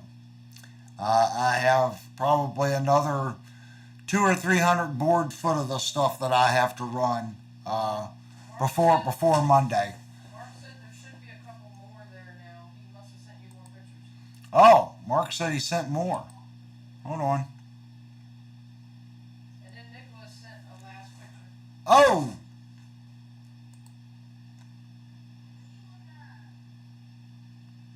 Okay, hold on here. Oh my gosh. Alright, hold on guys. You guys check this out. Devastator said no rest for you. Ha! Check this out. This is Mark's amp stack. I like this one. And I like this one. And I like this one. This one, I've got really bad luck with Black Star. Yeah. Hopefully yours does better than mine. Mine went, it died. Oh, now that's cool. Oh, he's got the guitar that I got. Is this the Alex license Epiphone? It's gotta be. I have that guitar. Love that guitar. And he has the Gibson Zach Wild. That guitar is going to be worth stupid money, especially now that Zach Wild's making his own guitars. And he's got another one over here. Another Gibby with the Floyd Rose.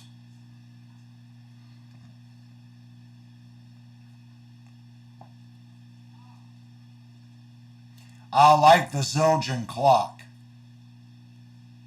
I like that. That's cool. Mark said, yep, Alex Lifeson.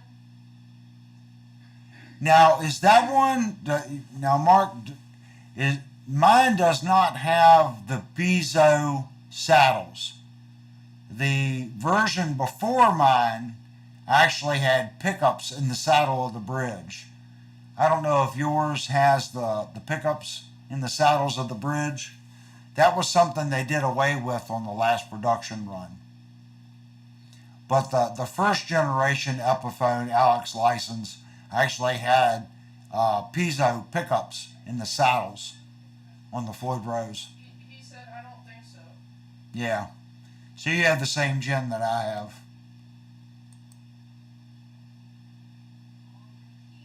He's got the bass wall here.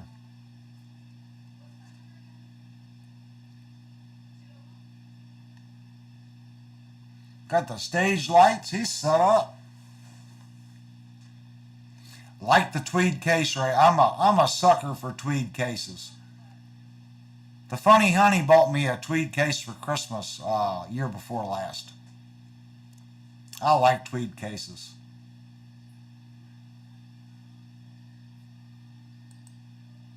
You say Nicholas sent another one? Yep.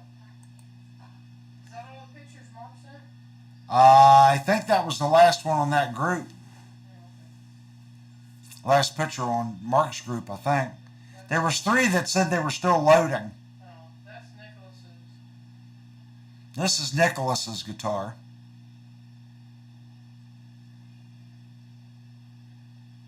I don't even know what that is. Is that a Fender? What is that thing? I don't think I've ever seen one of those. It's a 12 string. It looks like kind of like a Jaguar or a, yeah, I guess that would be like that'd be a Jaguar body style? A 12 string Jaguar? Is that what that would be considered? I'm not sure. And in this window, I can't see the chat, so. He hasn't answered yet.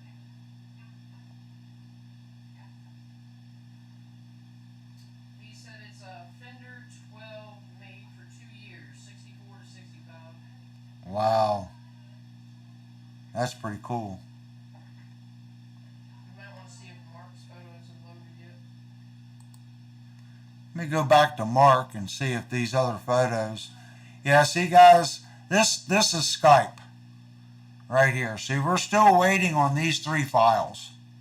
So he sent those with this, and they're still haven't loaded. And then he sent other files, and these 3 came up, and I'm still waiting for these 3 files right here to load. I don't know, did we see this one? I might not have seen this one. I don't think we saw this one. He has multiple rooms of guitars. Now here's a gem.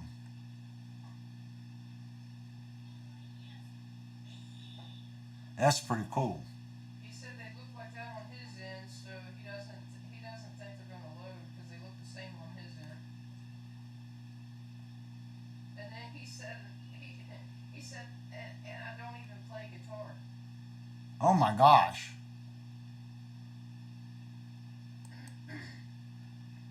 Yeah, I just missed the one photo, it looks like. We saw that one. Saw that one. Yep, that's the last one with a picture with the gym. It looks like he's got a firefly here, a fender. Mark said he's an audio engineer by trade, and he played bass and drums. Huh. You got a lot of guitars for a bass player and a drummer. And these aren't cheap guitars. These are the Jim's an expensive guitar. Gibson Les Pauls are expensive guitars. Got quite the collection.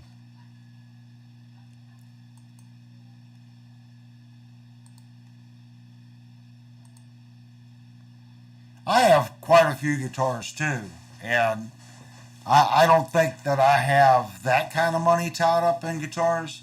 Um, like I think everyone here knows, one of my dream guitars is a real Gibson Les Paul with P90s. He said, "Thank you. I'm spending my kids' inheritance."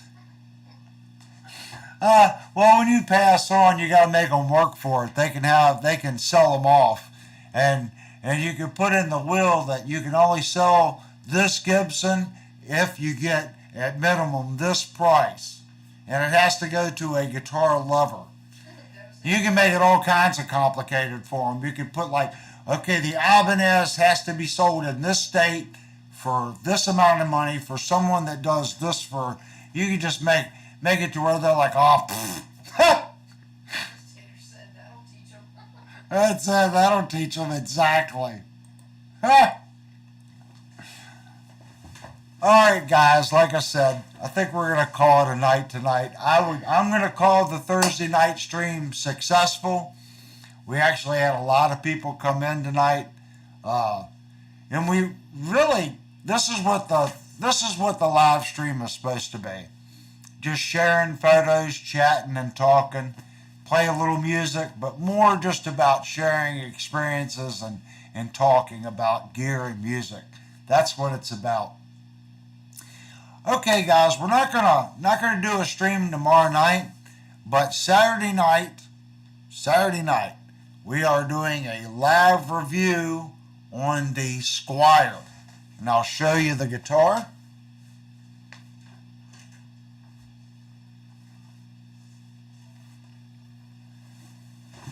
We are going to do a full review on this guitar. We're going to check the neck radius.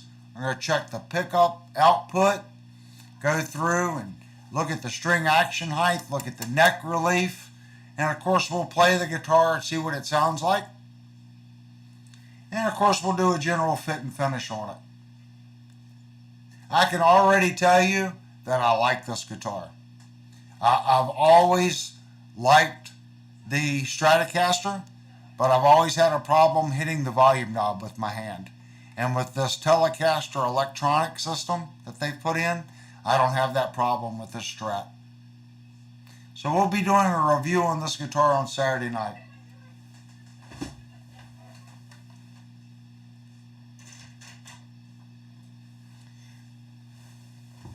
And again, I want to thank everybody. Thank you for coming and hanging out at the live stream. You guys make this possible. As a community, let's get together and have some fun and talk gear like we did tonight. And hopefully I'll see everybody on Saturday night, and tell other people, come hang out in the live stream. Share photos. We've got Skype. We can share photos and stuff, and we'll just make it a group thing. All right, guys. Thanks so much. Everybody get some rest, and I'll see you Saturday night.